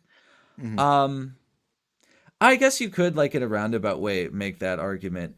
I just think we this is a really good thing to worry about, and this is why we do need to have more of a public conversation and acknowledge that these are serious issues. That Yeah. we do need to have some kind of oversight and regulation and transparency about how we let other companies uh, use the internet that changes what we think, because it's definitely a problem. Yeah, just like to read also Migos and commentary. We're getting lazy in getting down to the truth of something. The truth is often blanketed by layers and layers of half truths, and to most people, half truths are good enough, and they move on. Which is, I think, is also another issue propped up by censorship as well. Oh yeah. Yeah, definitely censorship. As far as if I could answer also Ivan's question, yeah, for the most part, I think the only way that we are actually getting dumber, because I'm also asking the same question to some of my panelists as well regarding having so much information. It's the way that we are actually getting the info from. So if, as Steve said, the algorithm will eventually point you to a just a specific direction on where you need to get, or at least in their mind where you need to get the information from, rather than looking to other information or other what do you call this, other news or other content that might give you a different perspective. They will just push you through the same information that they've been pushing. So that, I think that's the reason why we could say people are getting dumber because of that. Yeah. But being dumb as a person, no, I don't think so. Because as Steve said, we're taking IQ tests and Oh yeah, everyone yeah, definitely. yeah, everyone's The basic getting, knowledge. Yeah. yeah, unless you got have some sort of a mental decline. So Mm. yeah, I don't think so. How about you, Keith? Anything you'd like to contribute on that one, or are you still thinking? Well, regarding on your question, like Alright, Ivan, everyone is yeah. getting dumber. Well, I think in regards to our country, yes, because the way they use media. Holy shit. Well, yeah, yeah. Going deep now. Yeah. Steve was actually right with the praying. Yeah, those who are not educated enough were preyed upon and were fed by the media. They were fed garbages, no? Um, they're not dumb, but those qualities like you can survey the ones who live in poverty that uh let's say with the ongoing uh, the election that's going to happen, they will just vote whoever they'll vote because the media the internet tells them to vote for this guy, or because of the recent issues, even if it's bad publicity, they will still vote for that guy because um the algorithm is pushing them who Yeah, is that's all they know. yeah, pushing information uh who is what do you call this word, Most favored. trending. Yeah, Mm. trending. Yeah. Yeah, So whoever's popular, they're gonna vote for him or her. So Just yeah, because and that, they're that's well, what popular. sucks about it, you know? I that's mean, what's been that happening for for years, in especially when Facebook came out, diba? yeah. In our country. So Yeah, Yeah. in our I country. mean, I think that's the reason why I asked the question because here in the Philippines, Steve, I don't know if you know, but I don't. I'm not familiar with the Philippines, oh, okay. so So that's I'm fine. not I'm not gonna pretend that I'm like a political expert or politics expert. None of us that's here, okay. man. But That's but okay. but I mean, the thing that I've noticed about here, the masses, like what with Keith said, people would just uh Vote for the vote most famous for one. whoever's like the most trending, or and they don't even know anything about that person, man. So that's the reason why I asked the question: are people really getting dumber because they don't want to digest information, even if you give them the information that they did something wrong or they're not qualified for this job. They're still gonna vote for them even with the facts right in their faces. So yeah, I mean, So I it really I sucks, kind of bro. touched on this earlier, but it comes down to the fact that we believe things emotionally before we believe them intellectually. It's just how our Yes. brains tend to work. Yeah, So if someone already establishes a narrative to us and we believe it and we're invested in it, that's going to have a bigger sway on possibly who we vote for than even individual facts about the person, right? Or even like facts about policy, which is what ideally I would think people should care about. I think it's very important to also say like the human condition hasn't changed. I think most people don't have any interest in thinking really deeply about most subjects. They have their own lives, and that's not something that they want to expend mental energy doing. Mm, And like I don't think that's acknowledged enough. That like before Facebook, it was something else. media's been around for a long time. Facebook is just a more effective way for a company to essentially separate you from your money, and they just happen to deal in social media. So I think education, it would be a huge thing. Media literacy in particular. I think media literacy, because of things like social media and the internet, is more important than it's ever before. Because if somebody doesn't know how to think critically and know how to evaluate what's a better argument, or even like what you care about or should care about, well, then there's not a lot of point in handing them that information, unfortunately. Oh yeah, unfortunately. Yeah, and Yeah. also we have our own personal biases as well. So Oh yeah. that also weighs in our Oh yeah, that's decisions. another thing, right? Whenever something's presented to you, if you agree with that, you'd always tell yourself that it's the truth, even though you don't know if it's real or not. Just as long as Yeah. it's like what do you call this? It agrees with your bias. So Yep. Migo did made a good point here. On paper, it sounds good, but if you really think about it, it's taking you further away from who you truly are, what you truly love. Yep. And culture does play a part as well.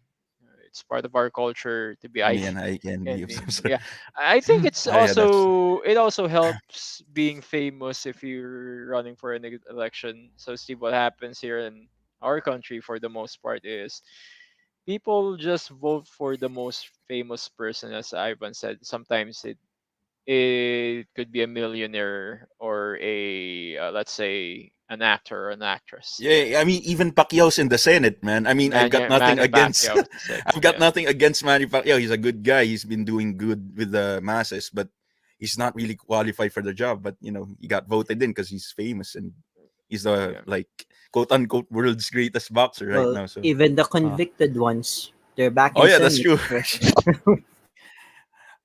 I don't know. I don't know if there's like a direct comparison to what's happening here in the US. Is there I think like there's a a lot same? happening in the U.S. right I now. mean, is there yeah. something that's Well, the same that's happening there? I mean, like, what kind of situation are you referring to?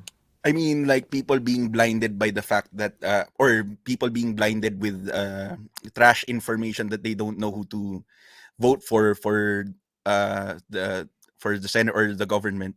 Is that Yeah, a thing that happens in the states That's as I been well? a regular uh thing. That's a I mean, regular thing in yeah, the that's U.S. that's that's kind of the regular thing. If you poll people on what policy positions they believe, our country is a lot more progressive and liberal than the media tends to make us out to be.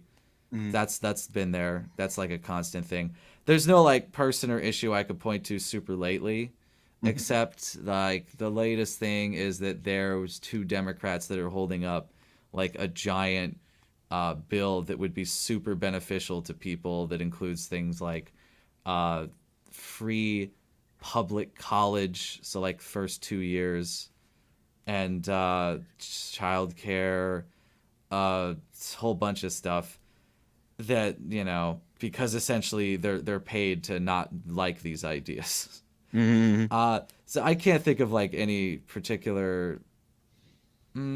I mean, yeah, we're in a lull right now. If this was like a few years ago, obviously I could talk about Trump, Yeah. and that he's propped up because people are very disgusted with politicians and the media, and he was viewed as this like insurgent, populist, anti-establishment figure. And Mhm. of course, it didn't turn out that way. Mhm. He was just playing everybody, and he was just better at playing people than other people. Yeah. And also, just going back to the topic of creating context, how dangerous would it be for an AI to actually create some sort of a context on what you're doing, or at least creating the rules? Right. So this is what I don't think people have any idea, like how insane that scenario would be. Yeah. I mean, like, even if you only think of an AI as a computer that's just as smart as a person is, but obviously can think much faster and has perfect memory, then already, like, you can imagine it could basically create like however many fake accounts on however many websites to just post and influence and change, manipulate algorithms and change what you see through that way. It could, in theory, it could literally guide like the entire culture and the entire narrative anywhere and in almost any way, which, you know, should be incredibly scary because it doesn't even need to have any power to do that. It just has to have those abilities. Yeah, imagine an AI actually just pumping news everywhere that this is going to happen. Like having total control of all of the news stations, radios, printing outlets, and people are just okay. So this is going to happen. Probably would because the AI Yeah. said so.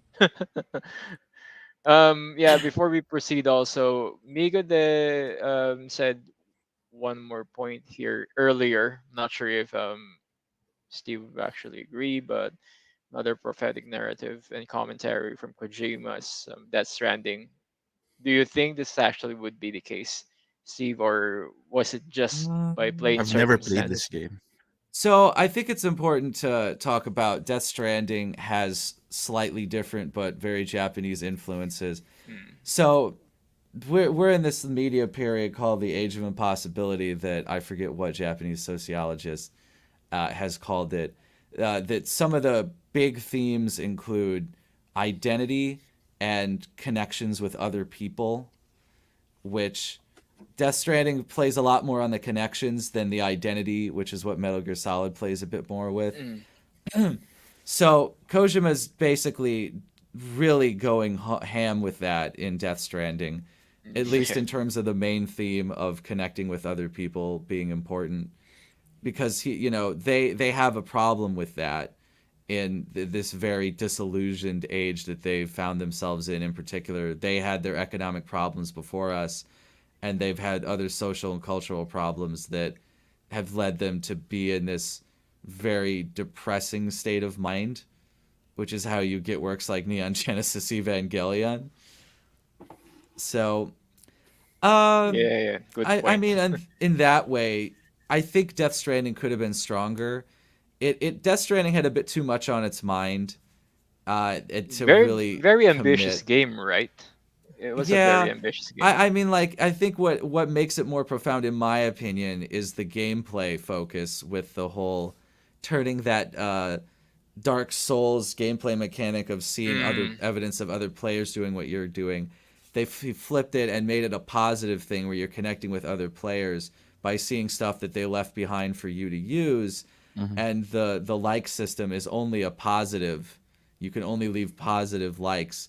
So he's basically using the game mechanic to literally bring people together and feel more connected to other people. I think that was probably the most interesting thing to talk about with the themes, because the story is, for the most part, about the connection in the overarching narrative, the plot, the delivery mechanics. People are isolated, and you're helping bring them together in all of those ways in the plot. That's the other big focus he had. yeah, okay, nice. Let's go ahead and continue. I think let's try to move forward here. I'll decide for myself what to believe and what to pass on. But is that even your own idea? Or something Snake told you. That's the proof of your incompetence right there. You lack the qualifications to exercise free will. That's not true. I have the right.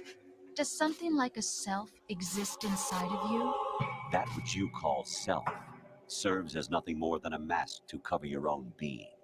In this era of ready-made truths, self is just something used to preserve those positive emotions that you occasionally feel.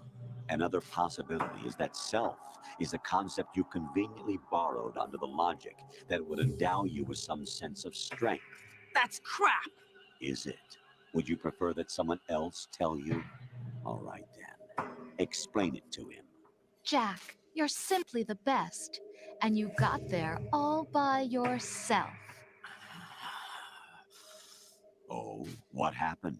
Do you feel lost? Why not try a bit of soul searching? Don't think you'll find anything, though. Ironic that although self is something that you yourself fashion, every time something goes wrong, you turn around and place the blame on something else. It's not my fault. It's not your fault. In denial, you simply resort to looking for another, more convenient truth in order to make yourself feel better. Leaving behind in an instant the so-called truth you once embraced. Should someone like that be able to decide what is truth? Should someone like you even have the right to decide? You've done nothing but abuse your freedom. You don't deserve to be free. We're not the ones smothering the world. You are. Okay, so Oh there's a lot boy. to unpack in Yeah. this. So Mhm. this goes back. This is like super Buddhist again. We're really going down that rabbit hole here. So they're essentially like the themes of Metal Gear Solid, I think primarily come down to essentially the theme of find out who you are, and that's who you should work on being going forward. In Metal Gear Solid 1, I would, Gray Fox's line I consider probably one of the better moments in the entire Or not the series. tools of And the government. that really sums it all up. At least I always fought for what I What I believed in. believe in. Yeah, and of course Snake says it again in this game, essentially to defend why he still fights and why he's still out there doing what he does. And that's this very Japanese Zen Buddhism idea of self-improvement, and that you should only look at yourself and who you see yourself as being in the future. Don't compare yourself to other people. And so again, if you're in a narrative where it's all about feeling empowered to be yourself, then the villains are people who look at you and disempower you because of who you are, or essentially deny the fact that you as an individual even exist, and that you aren't just you aren't just fooling yourself into believing that you're special. That's exactly what they're doing here. They're basically just denying that you have a literal self. They're saying that, oh, you're just the product of all the things around you, and that there's nothing that makes you uniquely qualified to decide what's actually true. And so they're just giving the counter argument to what Snake gives just minutes after this with his speech, saying like, don't fucking listen to them. Everything that you've experienced still makes you uniquely you, and it helps to make you who you are. And that's finding what you believe in, pass it on. That's what's important. That's what life's all about. And they make excellent villains. He gives them really, really solid like counter arguments and like a counter narrative to really try to push on Raiden here. Yeah, the script writing on this one, man, is very, very top notch. Imagine, yes. imagine an AI telling you who you really are. Yeah, you start to doubt yourself. It's like, Oh yeah, yeah. it's a very dangerous premise that you're going to tell a human who actually made an AI, tell them that they're very flawed and they can't really do any proper decisions in their life. Yeah, so basically, this guy, the AI, saying that I should be God and you should listen to me. Pretty Yeah. much. So That's basically what's going on. Yeah. Damn it, because that's very, very condescending for an AI to actually oh well, yeah, tell someone like that there, and knowing that they the reason why they're alive also is because of humans as well. yeah, I know, right? The individual is supposed to be weak, but far from powerless. A single person has the potential to ruin the world. And the age of digitized communication has given even more power to the individual. Too much power for an immature species. Building a legacy involves figuring out what is wanted and what needs to be done for that goal. All this you used to struggle with. Now we think for you. We are your guardians, after all. You want to control human thought, human behavior? Of course. Anything can be quantified nowadays. That's what this exercise was designed to prove. You fell in love with me just as you were meant to, after all. Isn't that right, Jack? Ocelot was not told the whole truth, to say the least. We rule an entire nation. Of what interest would a single soldier, no matter how able, be to us? The S3 plan does not stand for solid snake simulation. What it does stand for is selection for societal sanity. The S3 is a system for controlling human will and consciousness. S3 is not you, a soldier trained in the image of Solid Snake. It is a method, a protocol that created a circumstance that made you what you are. So you see, we're the S3, not you.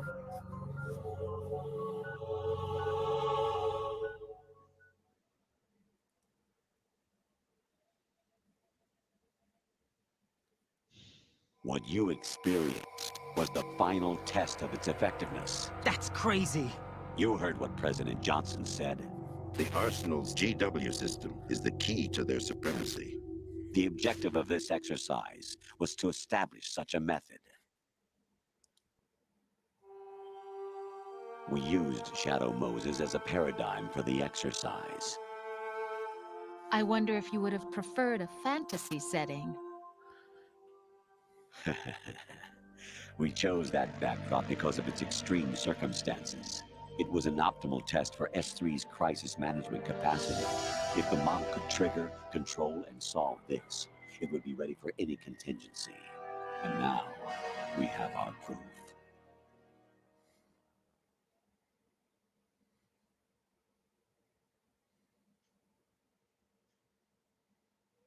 Raiden, there are also reasons behind your selection.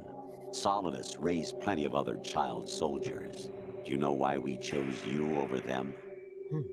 It was because you were the only one who refused to acknowledge the past. All the others remember what they were and pay for it daily. But you turn your back on everything you don't like. You do whatever you like, see only the things you like, and for yourself alone. Yes, Rose can attest to that. You refused to see me for what I was. I lied to you, but I wanted to be caught. You pretended to be understanding, to be a gentleman. You never made a conscious attempt to reach out to me. The only time you did was when I gave you no choice but to do so. I was just trying not to. What? Trying not to hurt me? Dear, the one you were trying not to hurt was yourself. Avoiding the truth under the guise of kindness is all that you did. It occurred to you to do nothing but look out for yourself. Even if you claim that it was for my sake, that feeling was nowhere to be seen. In the end, everything was for your sake. I was never part of the picture. Exactly right. So you Okay. So, see, you're a perfect representative of the masses we need to protect. okay, Steve. Yeah, That was yeah. quite long. That was quite long, but I guess we all know the point of this one. Yeah. How bad is it for an AI to actually tell you that you're not even fit to lead your own race? I mean I'm a weirdo, so I'd be like, yeah, Yeah. that's fair. But uh this part is more just trying to convince Ryan that like Yeah, it is. you are uniquely horrible at Yeah. making your own decisions or Yeah. like at not just going with the flow and doing things that are just convenient for you to believe. That's basically the part of this. And of course them revealing like, yes, we've orchestrated this whole thing this whole time just to find out if we could do it. Find out And if yeah, we you can. So because this entire screenshot right now, this is the entire thing that they wanted um to make the point across. You're a perfect representative of the masses we need to protect.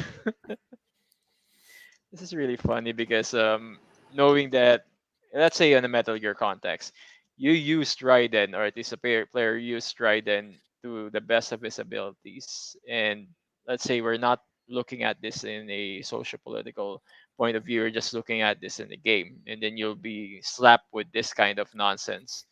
This is very offensive to the player. I'm not sure about you guys. Not sure about you, Steve. yeah, Because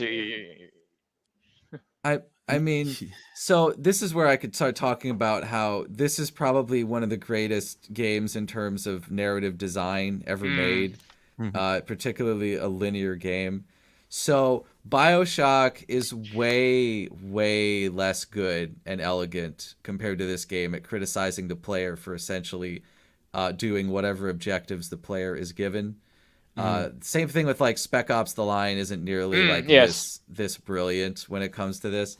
So in a way, this is probably the best way you can do it because you as the player are only being commentated on by the game through the proxy of Raiden, the character that you're playing, who is not you. It's not an RPG where you can make whatever character you want. It's a character that already exists in the game. So the game can have all this commentary that's only about Raiden or also about yourself if you see yourself in Raiden.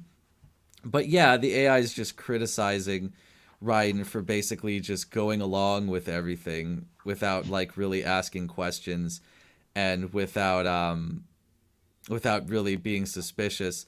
But like you as the video game player are like, well, how could I do that? I didn't have any actual choices or mechanics in the game that could have changed this ending. Which you could argue is the weakness of how this conversation could be improved in a further game with a different game design. But I mean, considering that it shows all the strengths of a very linear story in that it can have such a detailed, fleshed out story, which up until now seems to be one of the main weaknesses of games where you can decide the path the narrative goes on. I think it's still like a great tour de force for showing the benefits of going this direction.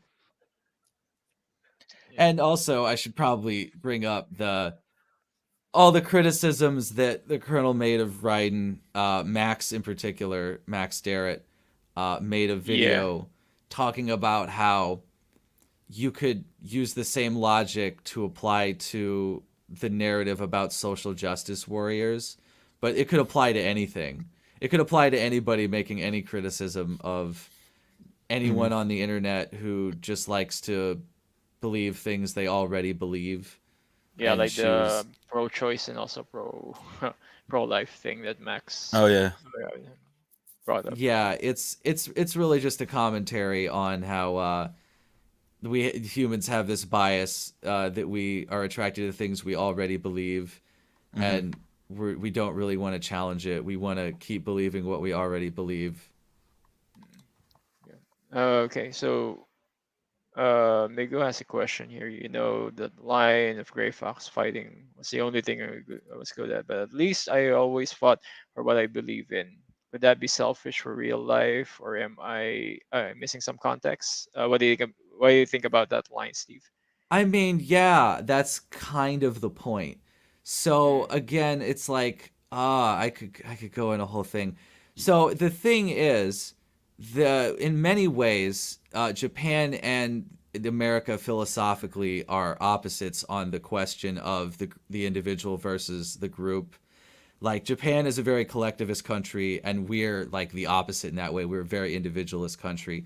So our narratives kind of reflect this, right? Like, so our narratives here in the United States lately, or like the countercultural narrative, or not the conventional wisdom, not the old guard narrative, is that this individualism has caused us lots of problems, and it's led to people being taken advantage of by people who already have power, corporations, the government, both of them working together, what have you. So what we need is to have more empathy for other people and to do things to help other people as what we should work on. Whereas Japan, in some ways, it's like the opposite, where they have a collectivist mentality, and there's a lot of social critique about the fact that they don't have as much focus on the individual. Like I'm going to quote a passage from a paper arguing with some studies that Japan has this problem of when they become disillusioned in like group identity or like collective institutions, they actually are uniquely bad at creating individual connections with other people, which is where Kojima gets that narrative through line that comes into Death Stranding. because Mm. they don't have the Yep. culture of individuality like we do in the United States in particular, where we're very empowered to be individuals and to do things ourselves. They don't have that cultural backing to help them through kind of like times when they feel isolated or depressed, when it comes to reaching out to other people. So it's important to keep that framework in mind, that that's why Kojima is essentially arguing for a kind of selfish philosophy. You can see it that way. It's true for sure that Gray Fox is like, but I always fought for what I believed in. And yeah, sure, that in real life that is somewhat selfish. But again, it goes back to the cultural context you have to view the game in, and the philosophy Kojima has, also as just the general Japanese philosophy and culture that he's making a critique of in a way by having that line. Yeah. Migo senses. Thanks, Steve. Oh, you're welcome. Yeah. So let's try. Go ahead and finish this one. This is why we chose you. You accepted the fiction we've provided, obeyed our orders, and did everything you were told to. The exercise is a resounding success. Didn't I tell you that GW was still incomplete? But not anymore, thanks to you. Your persona, experiences, triumphs, and defeats are nothing but byproducts. The real objective was ensuring that we could generate and manipulate them. It's taken a lot of time and money, but it was well worth it considering the results. I think that's enough talk. It's time for the final exercise. Raiden, take Solidus down. Think again. I'm through doing what I'm told. Oh, really? Aren't you forgetting something? If you die, my child dies. The termination of vital signals from your nanomachines means the death of Olga's child. Not to mention the death of Rose. She's wired the same way. Rose, does she actually exist? Of course I do, Jack. You have to believe me. Damn! It will be a fight to the death. Solidus at least wants you dead. Yeah, we're mostly done here, I guess. Right. Then we'll consider the exercise closed.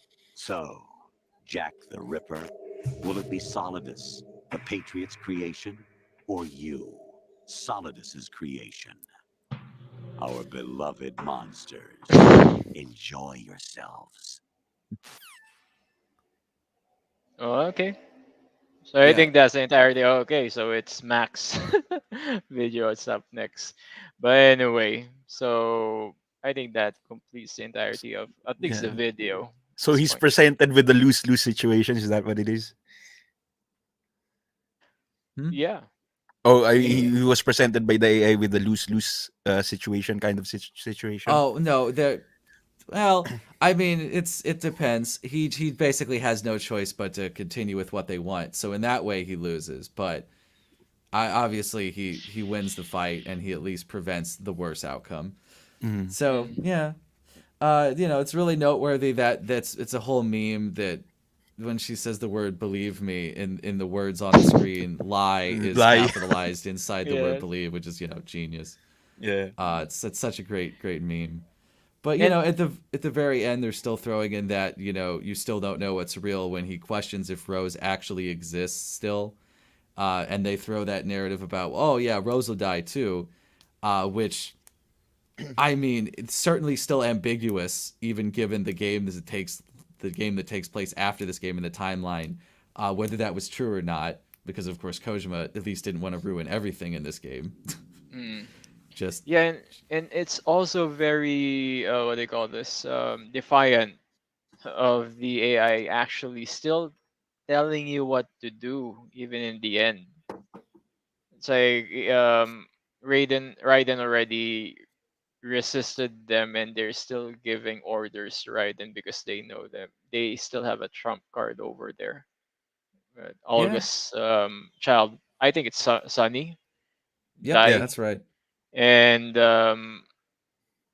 what I don't understand is what happens to Rose because, or maybe I haven't played the game for a very long time already. So they also had Rose. Am I Well, correct? The again, Patriot had Rose. it's intentionally incredibly ambiguous. Yeah. Because what happens is obviously he wins the fight, so we don't have any way We to don't for know. sure know. Rose shows up after the fight in the game, and obviously she Yeah. appears in a later Yeah. game, and Yes. this is never spoken of again. First and Yeah. last It's never appearance. addressed whether Which or was not the weird, Patriots right? actually wired her up so that she would have died too. So that's by design. Kojima wants this game to illustrate the fact that there's no such thing as absolute reality, like Snake says, one of the themes later, and that you can't really know, and therefore it's not what you should be worried about. If it's something that's outside of yourself and that you can't really know, then don't obsess over it, like Snake says later on. Wow. This was a very heavy topic. I Yeah. wasn't really expecting much heavier than this, but yeah. Ivan, Keith, do you still have any questions regarding AI censorship? I think Steve be able to accommodate a few more questions before. You know what? I'm actually done. I mean, I'm just really happy that I'm in this like conversation. You know what I mean? It's kind of like a breath of fresh air for me because it's not something that I usually talk about. And dude, I really learned a lot about like Oh the yeah. stuff that's happening around us with Steve's breakdown of the codec AI call. So, yeah, thanks, bro. Oh, you're welcome. I'm glad to hear it. I'm definitely available to talk some other time if anybody wants to Oh, definitely. I might about contact you anything. sometime again, Steve. Just for context for people who doesn't know, Steve wasn't really part of the show. It just came through that when I posted something out there, and he and Max were the first people to actually react to it, which is very, very telling because I've been looking up to these guys, especially Max, because he's Yeah. more what do you call this visible, and I know that you and him, Steve, you guys also do multiple live streams. Like you guys play Silent Hill and also Metal Gear. Am I right? Occasionally we do live streams, yes. Yeah.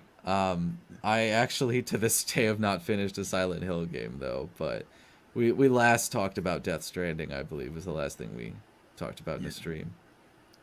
Are you guys gonna finish that game?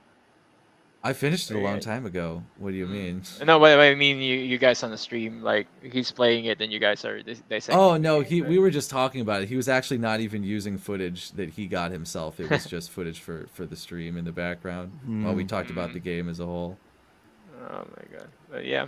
Keith, about you. You say, have some more questions before Well, we. this is mind blowing for me now. Me too. Well, like the topic, I really do not think about the things outside of myself.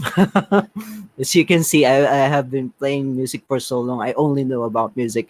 So this is very enlightening for me that these things are happening. So uh, very next time I'm posting on social media, I need to look out for.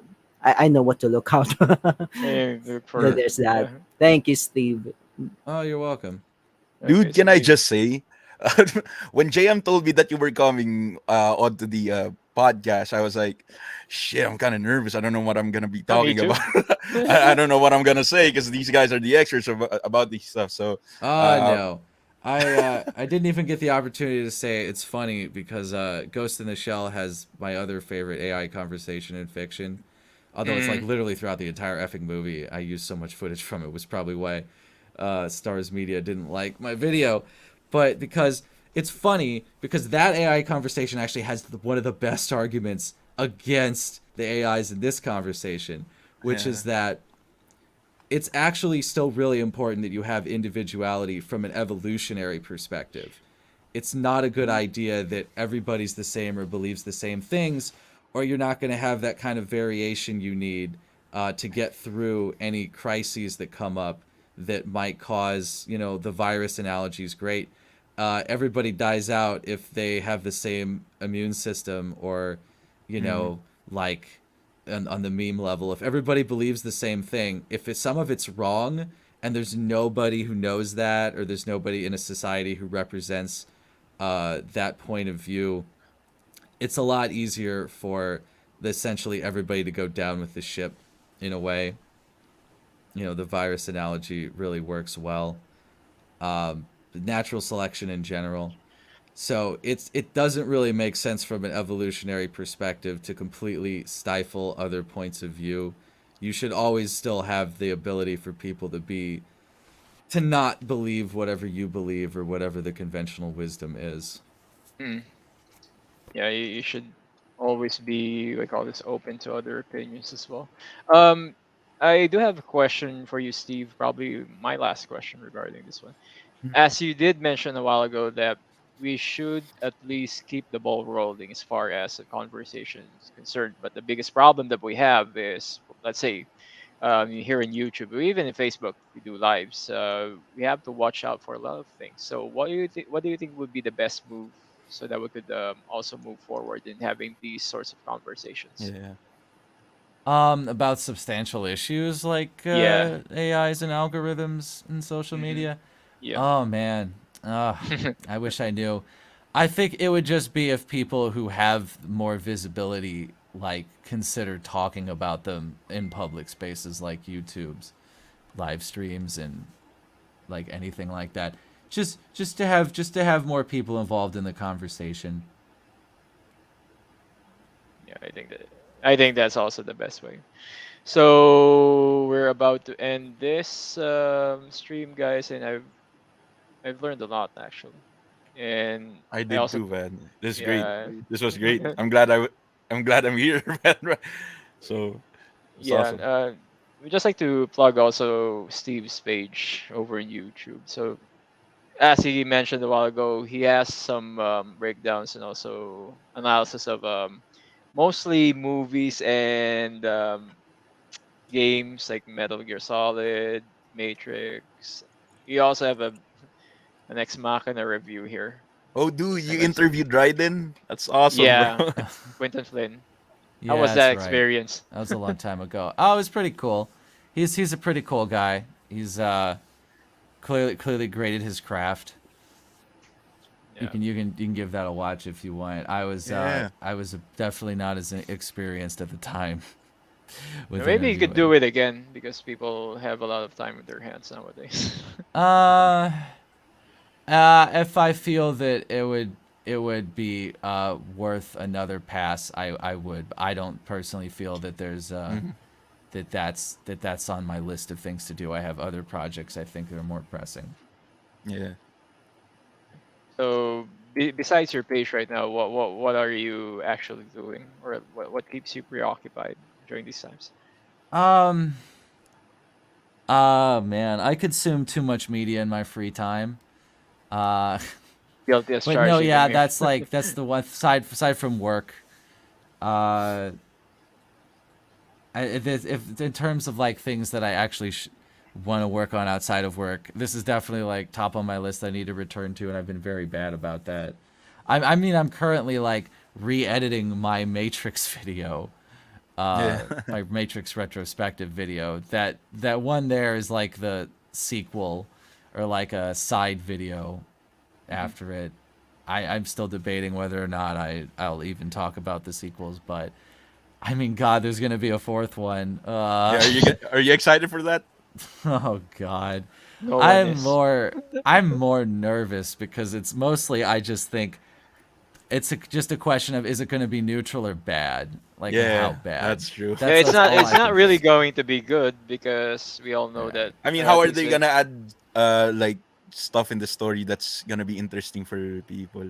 Is my question. I think I mean, because I think they wrapped up the whole thing with the 3 movies. I mean, what else are they gonna add? I mean, so here's the thing, right? Like from a storytelling perspective, in theory, you can always tell another story, or continue a story. It's just a question of how you do it. Yes. Like it's Kojima, when he went from Metal Gear Solid 2 to 3 at the time, he's like, I don't want to ruin 2's ending by having a game after it in the timeline, Oh, which yeah. kind of ruins the themes. So he's like, I'll go back and do a prequel so I don't ruin it. Of course, he would eventually ruin it with Metal Gear Solid 4. And I'd have to make a whole video explaining exactly what I even mean by ruin it in that context. Yeah, I mean, I'm interested to hear that. didn't you like Metal Gear Solid 4? I mean, I did, yeah. I think it's a really great game, but clearly Kojima changes the narrative. Things are ignored that happened in previous games in order for him like to he tell the doesn't same care story. anymore, right? It's like he doesn't care Right. anymore. I mean, it's a really nuanced conversation. Like, Kojima's clearly a believer in something I think that is true, which is that the narrative, the message of your story at the end of the day is more important than any other element in it, including your characters and your plot. Like, we have plot holes in stories for a reason. It's because they still serve what the writer is trying to tell you through the story. We don't write stories so that they're a completely logically explained sequence of events or that they're like true to reality or a documentary. We tell them to make a message, to give people give people a feeling. So in that way, like, individual characters and motivations take a backseat. They're second place. They're not the primary thing that you're telling the story for. And ideally, a good writer is supposed to make it so you don't realize that. So you don't get taken out of the story. You don't be like, why did that character do that? That doesn't make any sense. Or they wouldn't do that. That character wouldn't do that in this situation. Like, a good writer is one that meets both needs and doesn't get you to see the seams and the story fall apart. Metal Gear Solid 4 is where Kojima intentionally ruins his own universe. Yes. and the consistency of the narrative by having characters completely in a different place than should make any sense emotionally or like thematically from where they were when we last saw them, in order to literally tell the same story or themes again or narratives with them. Because the whole point of Metal Gear Solid 4 basically is, you guys weren't listening the first time, and I tried to make a very clear message with these characters and these stories, so I'm going to tell it again, making the characters go through some similar stuff, like with Raiden, or, you know, bringing Vamp back. Or like any number of things. But he literally says in one of the behind-the-scenes, like, documentaries about it that, like, I keep getting all these people that are bothering me about what happened to Olga's child, and was Vamp really a vampire? So he's like, fine, I'll answer those questions for you since everyone keeps bugging me about them. And that's clearly the attitude he had when it came to the messages of the previous games. He's listening too much to the vocal minority of people who don't get the games and bother him. And I think that's when he started to cave as a creative visionary, or is around Metal Gear Solid 4, when he's just like, essentially the game is just a response to those fans in some ways. It still works as a Metal Gear Solid game. Like, the same message is there. It's still, you know, by the end, it's a really emotional story that can really make you feel something and, you know, reinforce some of the messages of the previous games.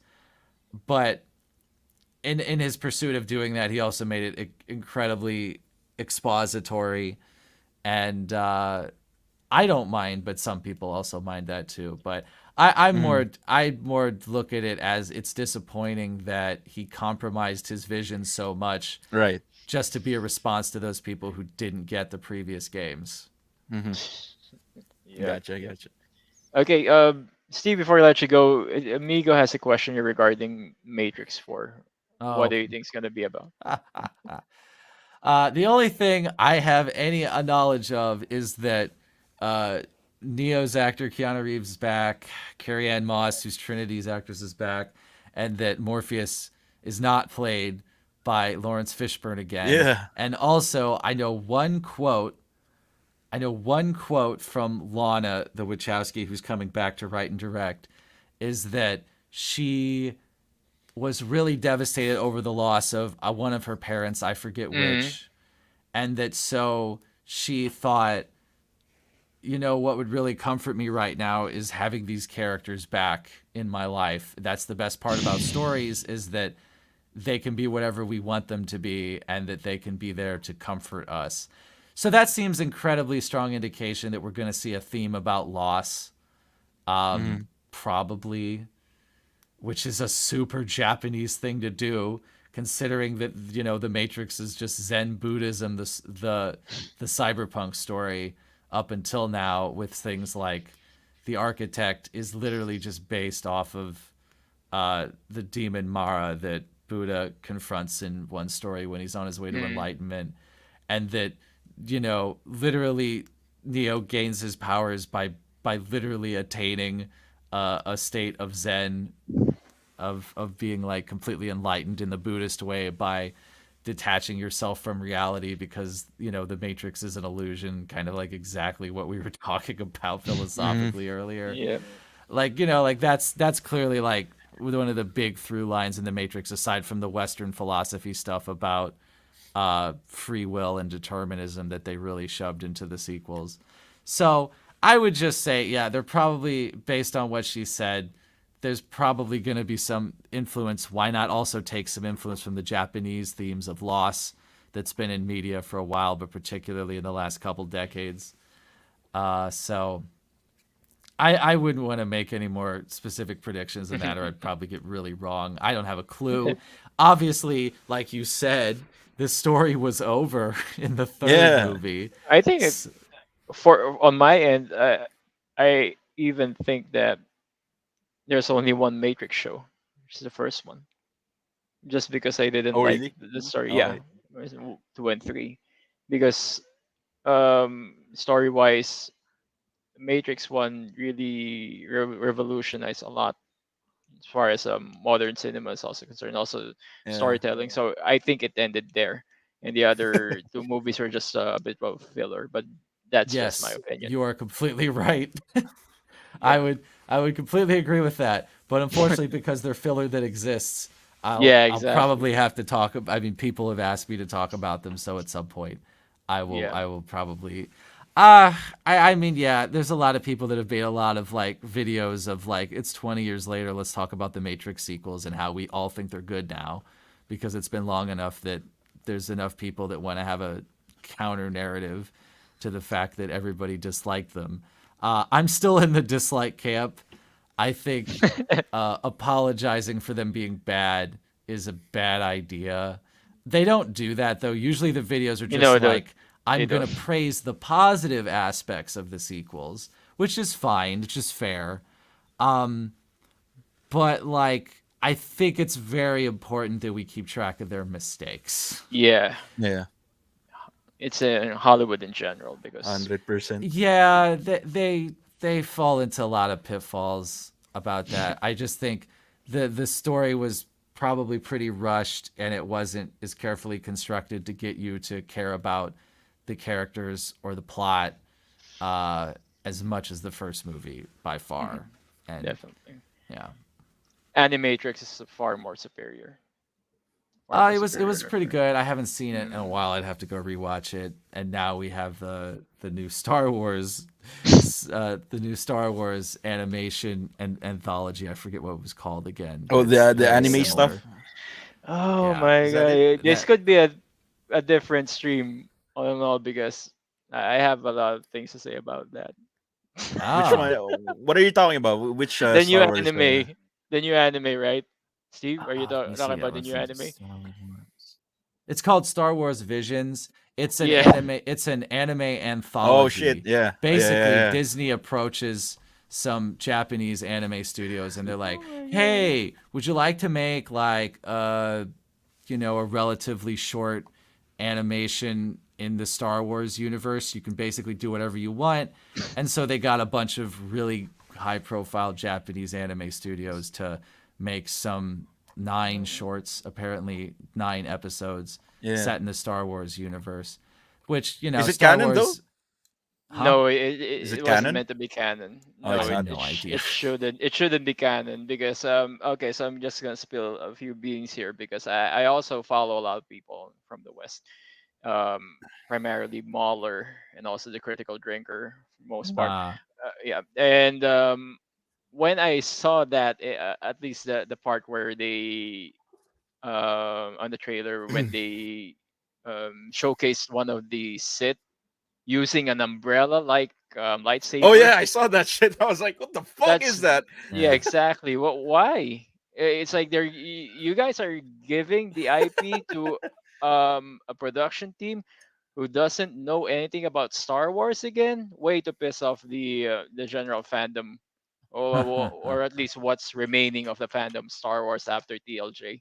So that was my, at least my Yeah, don't get me simple started comment. on The Last Jedi shit. I hated I that would movie. disagree. I mean, I'm frankly a lot more interested in what an anime studio would do with Star Wars than anything Disney's going to do Well, themselves. yeah, we could agree on that part. Yeah. I'm a huge anime fan, and the reality is Star Wars was so influenced by Japanese cinema. You know, George Lucas was really influenced by Kurosawa, and obviously the Jedi themselves are at the same time that you could say they're like kind of a stand-in for knights. You could also say they're a stand-in for samurai. They take a lot of influence from Japanese like culture Japanese culture. So I think it's actually a pretty natural fit in the same way that The Matrix was clearly very inspired by Japanese anime culture. I mean, like I show in my video that hopefully I'll have out again that, you know, Akira and Ghost in the Shell were clearly very big influences on The Matrix. So I think it's just the really good cross-cultural pollination. I'm almost interested enough to actually pay for Disney Plus to watch it, but I'll probably just find a friend who has Disney Plus. I don't want to pay for Disney Plus. I don't personally think Disney Plus has anything else I'm even remotely interested in, really. Other than the fact that I had a conversation with somebody and I haven't seen a lot of Pixar movies, so I couldn't really talk about them. But like, I guess like this is the only other thing that I'd be particularly interested in that I would find there. Yeah, I think all of us are in agreement. At least, hopefully, they just do a good job. The Star Wars franchise, oh shit, yeah, man. I'm still hoping for a better, like, if they're gonna do sequels for the sequel trilogy. No. Shit, I hope they do a better job, bro. They're already canceling the sequel trilogy. That's what they're saying. Really? It's not gonna be canon anymore? That's crap. That's what they're saying. Chapek and the other guys saying that they're canceling it out of existence. But here's the problem with it: even if you cancel it, people already watched that shit the first day. That's true, man. Nothing's gonna I have happen. beef with the fucking, what's the guy's name? The director of Last Jedi.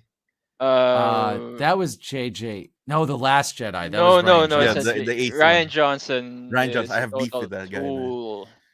Really? Yeah, dude. I mean, I hated that movie. I personally, my opinion is a bit more positive than most people's of The Last Jedi. I have much more disdain for the last Star Wars movie, Episode 9. Well, that's true. I mean, and I feel like 7 was a missed opportunity that didn't do anything interesting. But no, 9 is far more offensive to me than any elements in 8 that I dislike on some level. And there certainly are elements I dislike about 8. But there are also elements I think that show that at the very least, 8 had a vision for what it wanted to be. It had themes. It had a point, a story that they were trying to tell with the characters.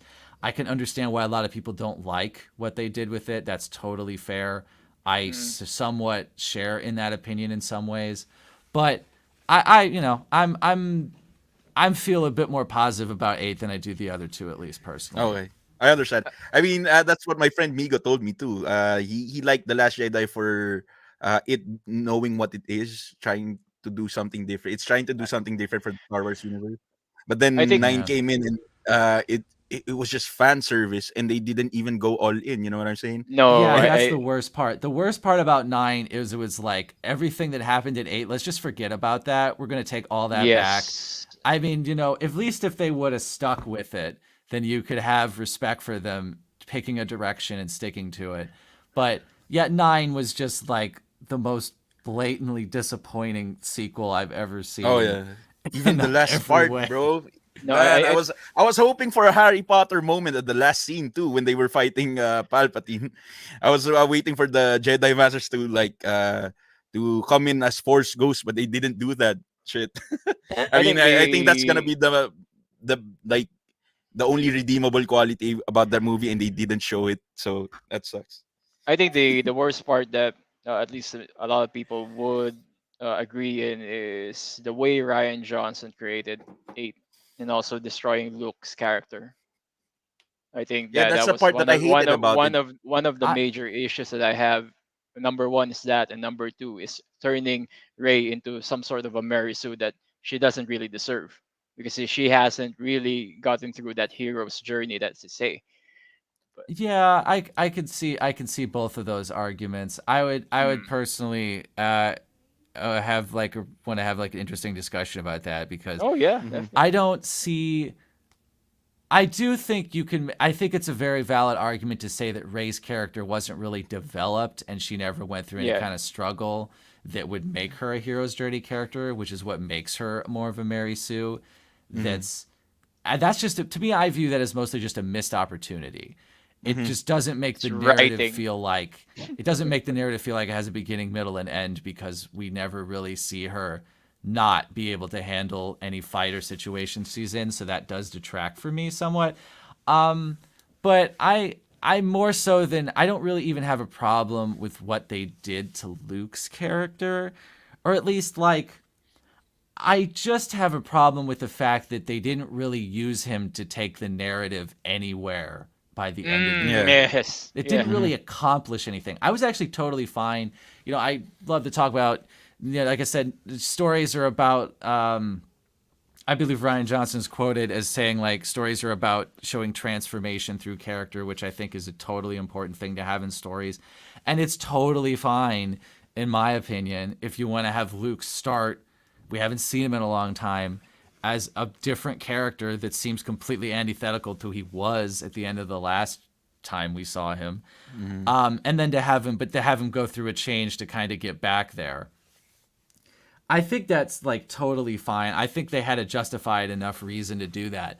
But I do see there's a very good argument about that at the end of the movie, like Red Letter Media said it in their review too, like this movie essentially just removed players from the board for the next movie.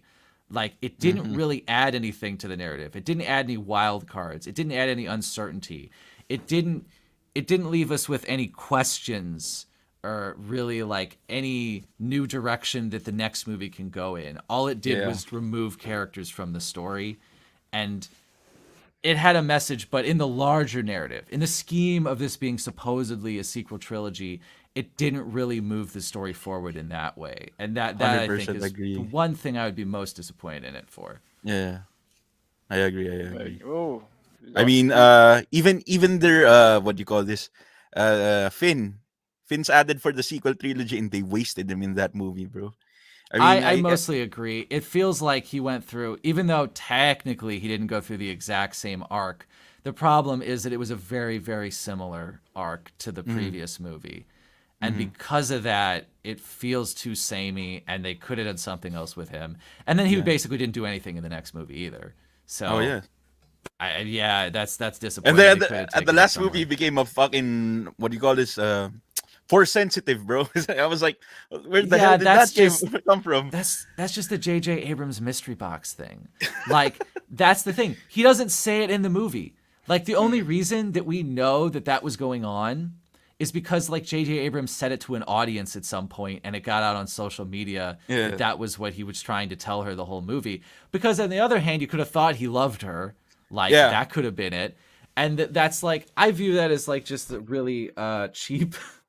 I mean, J.J. Abrams has made his whole career on this idea of the mystery box. I think he has, like, there's a YouTube video of him making talk about this narrative device where he used it in, like, Lost as well.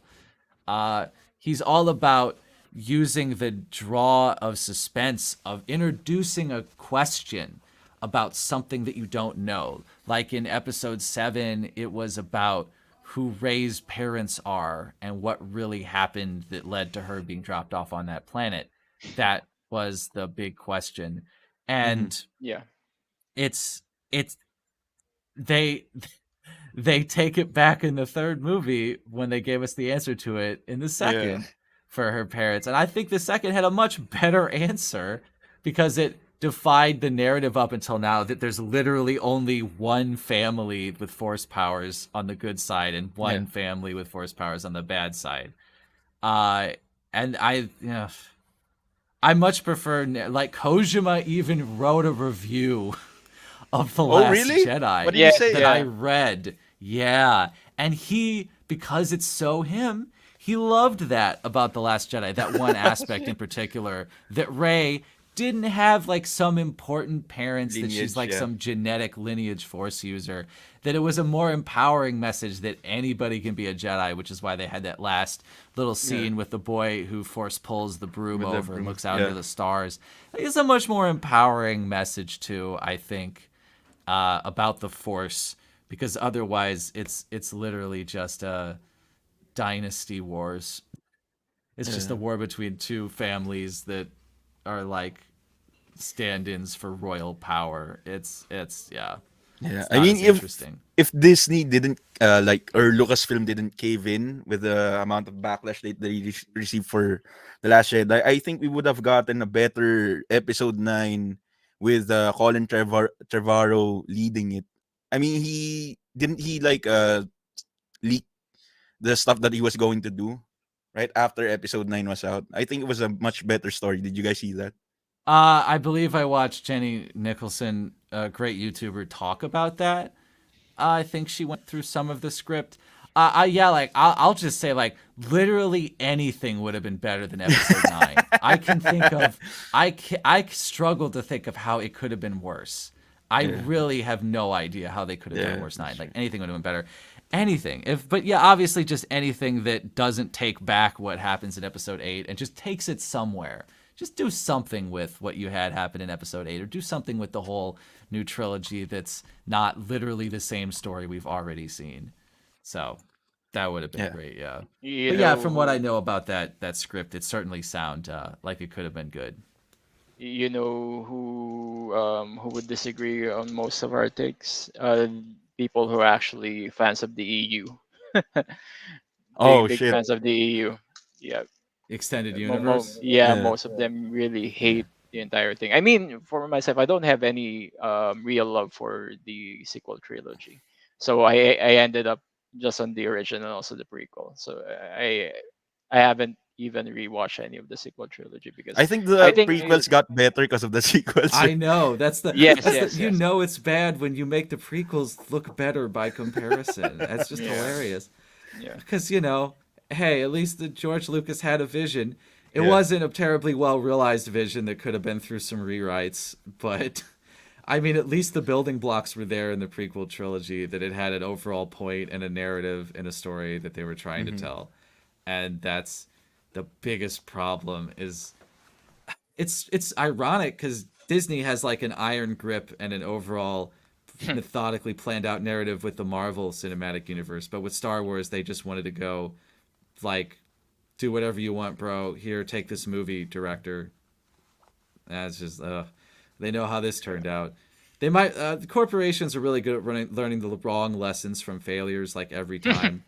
So the lesson that they'll probably just learn from this is don't tell a different or interesting Star Wars story, unfortunately, I think is what they might take from this, instead of just don't alienate your fan base too much. And yeah. I mean, they did a better job with the series, though. I mean, look at Mandalorian. I like that. Yeah, Mandalorian I've seen a good amount of. It's in the middle for me. I think that's the best thing you can say about it, unfortunately. From like a technical level and from a fan service perspective and from just a general watchability level, it's great. Like, it's fun to watch, but I think there was a YouTuber who made a video and he said, like, the phrase, it's still a show about nothing. Like, it doesn't have anywhere it's going. It's not really accomplishing anything. It doesn't really have a message. I think it's just a good episodic serial story that's basically going back to Star Wars' original roots with adventure serials.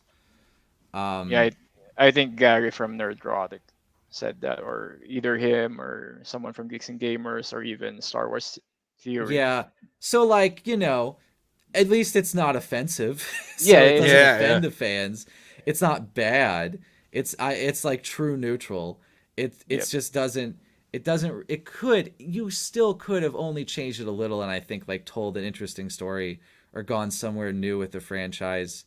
But I mean, unfortunately, like the biggest thing that happened in it is a cameo from Luke Skywalker. Oh yeah, the Like, end of season 2. Yeah. and that was good. The problem is that that's all they need to do. Like, even it got me to go back and check out that episode again. That's the power of nostalgia and not Do you doing know anything to the alienate you. do you know that there is an issue regarding a Star Wars fan and also I think Pablo Hidalgo when someone made a reaction video on Luke's arrival. Are you aware about that? I'm See? not aware of what you're talking about, I Okay, don't think. so the biggest Star Wars YouTuber, Star Wars theory, because this guy actually knows his stuff about Star Wars in and out. Mhm. He Yeah, he watch has his, around a that million. guy's videos. Yeah, and he made a reaction video about the arrival of Luke, Oh yeah, of and him he crying, was right? crying. Yeah, and Yeah. he got mocked by Pablo Hidalgo, and that guy Oh, is actually one of the, I'm not really an exec, but one of the top He's a people. producer, I think. Yeah, so talk about shooting yourself in the foot. yeah, Yeah. that's Yeah. yeah. That's bad. What happened Social there? media, double-edged sword. Yeah, no. It's like I think the exact words are not the exact the thing that he said that men are not allowed to show emotions or something. Oh, well, that's just Dude, dumb. very stupid take because everyone, or at least the OG fans, really love seeing Luke Skywalker again. So you Yeah, just man. number one, you shitted on fans, fans of this franchise. Number two, you're a producer, as Ivan said. You're holding some sort of position within this company, and number three, that's not helping you, and also Kathleen Kennedy on the bullshit that you guys made. Yeah. So, but anyway, yeah, I don't know, man. I think for me, Dude, we should do a Star Wars talk soon. I think I could facilitate that because a lot of people are actually asking me about Star Wars also. The problem is my knowledge is only limited to the movies. I'm not even aware about the EU and everything like that. Just listen to people who know it. So let's see. Let's see. What I want Yeah. next, probably if Steve is available, we could probably do a Death Stranding breakdown if you Oh, guys yeah. are into it. That's a Re- possibility. yeah, yeah. So we've already reached around 3 hours, so I think we're about to close also here on our end. Almost Okay. 12 midnight. Yeah. I know in Steve's So, place it's just around 11 a.m. out there. Am I right, Steve? oh, yeah. Day is still starting. Yeah, yeah. Yeah. So okay. So Steve, anything else you'd like to promote? At least out here in You the know, middle. like follow me on Twitter if you want to follow me on Twitch for when I eventually stream again. But otherwise, just check out my stuff on my YouTube and subscribe if you like what you see. Yeah. Okay. Ivan, how about Right. you? Anything So going on? for my fans. I'm Yeah. just kidding. So I stream on Facebook. So if you guys wanna like watch more of my content, you can search for my page, fb.gg/ I'm Ivanderzz. I mostly stream there, and I mostly speak in Tagalog. So if you don't speak Tagalog, you might not understand my stream. But if you want to see more of me, that's where you can find me. Okay, vendors. And you also have YouTube, right? Oh yeah, I do. And also, you guys should follow my friend's page. We also do podcasts there. We mostly review like movies, Yeah. and sometimes we talk about like pop culture stuff. So if you guys are interested in that, you should definitely check out my friend's pages, fb.gg/watch, and also my friend Migo's page, facebook.com/flick friends. So he does reviews for a lot of movies and series. So if you guys are into that, make sure to check them out.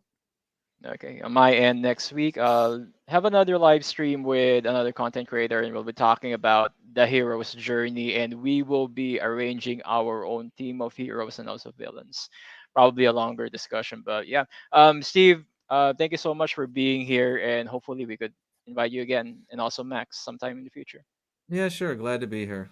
Okay, so I'm just gonna play one song, and hope you guys have a great evening. Again, enjoy your evening, enjoy your weekend, and take care.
That's the show, ladies and gentlemen. Take care and good night.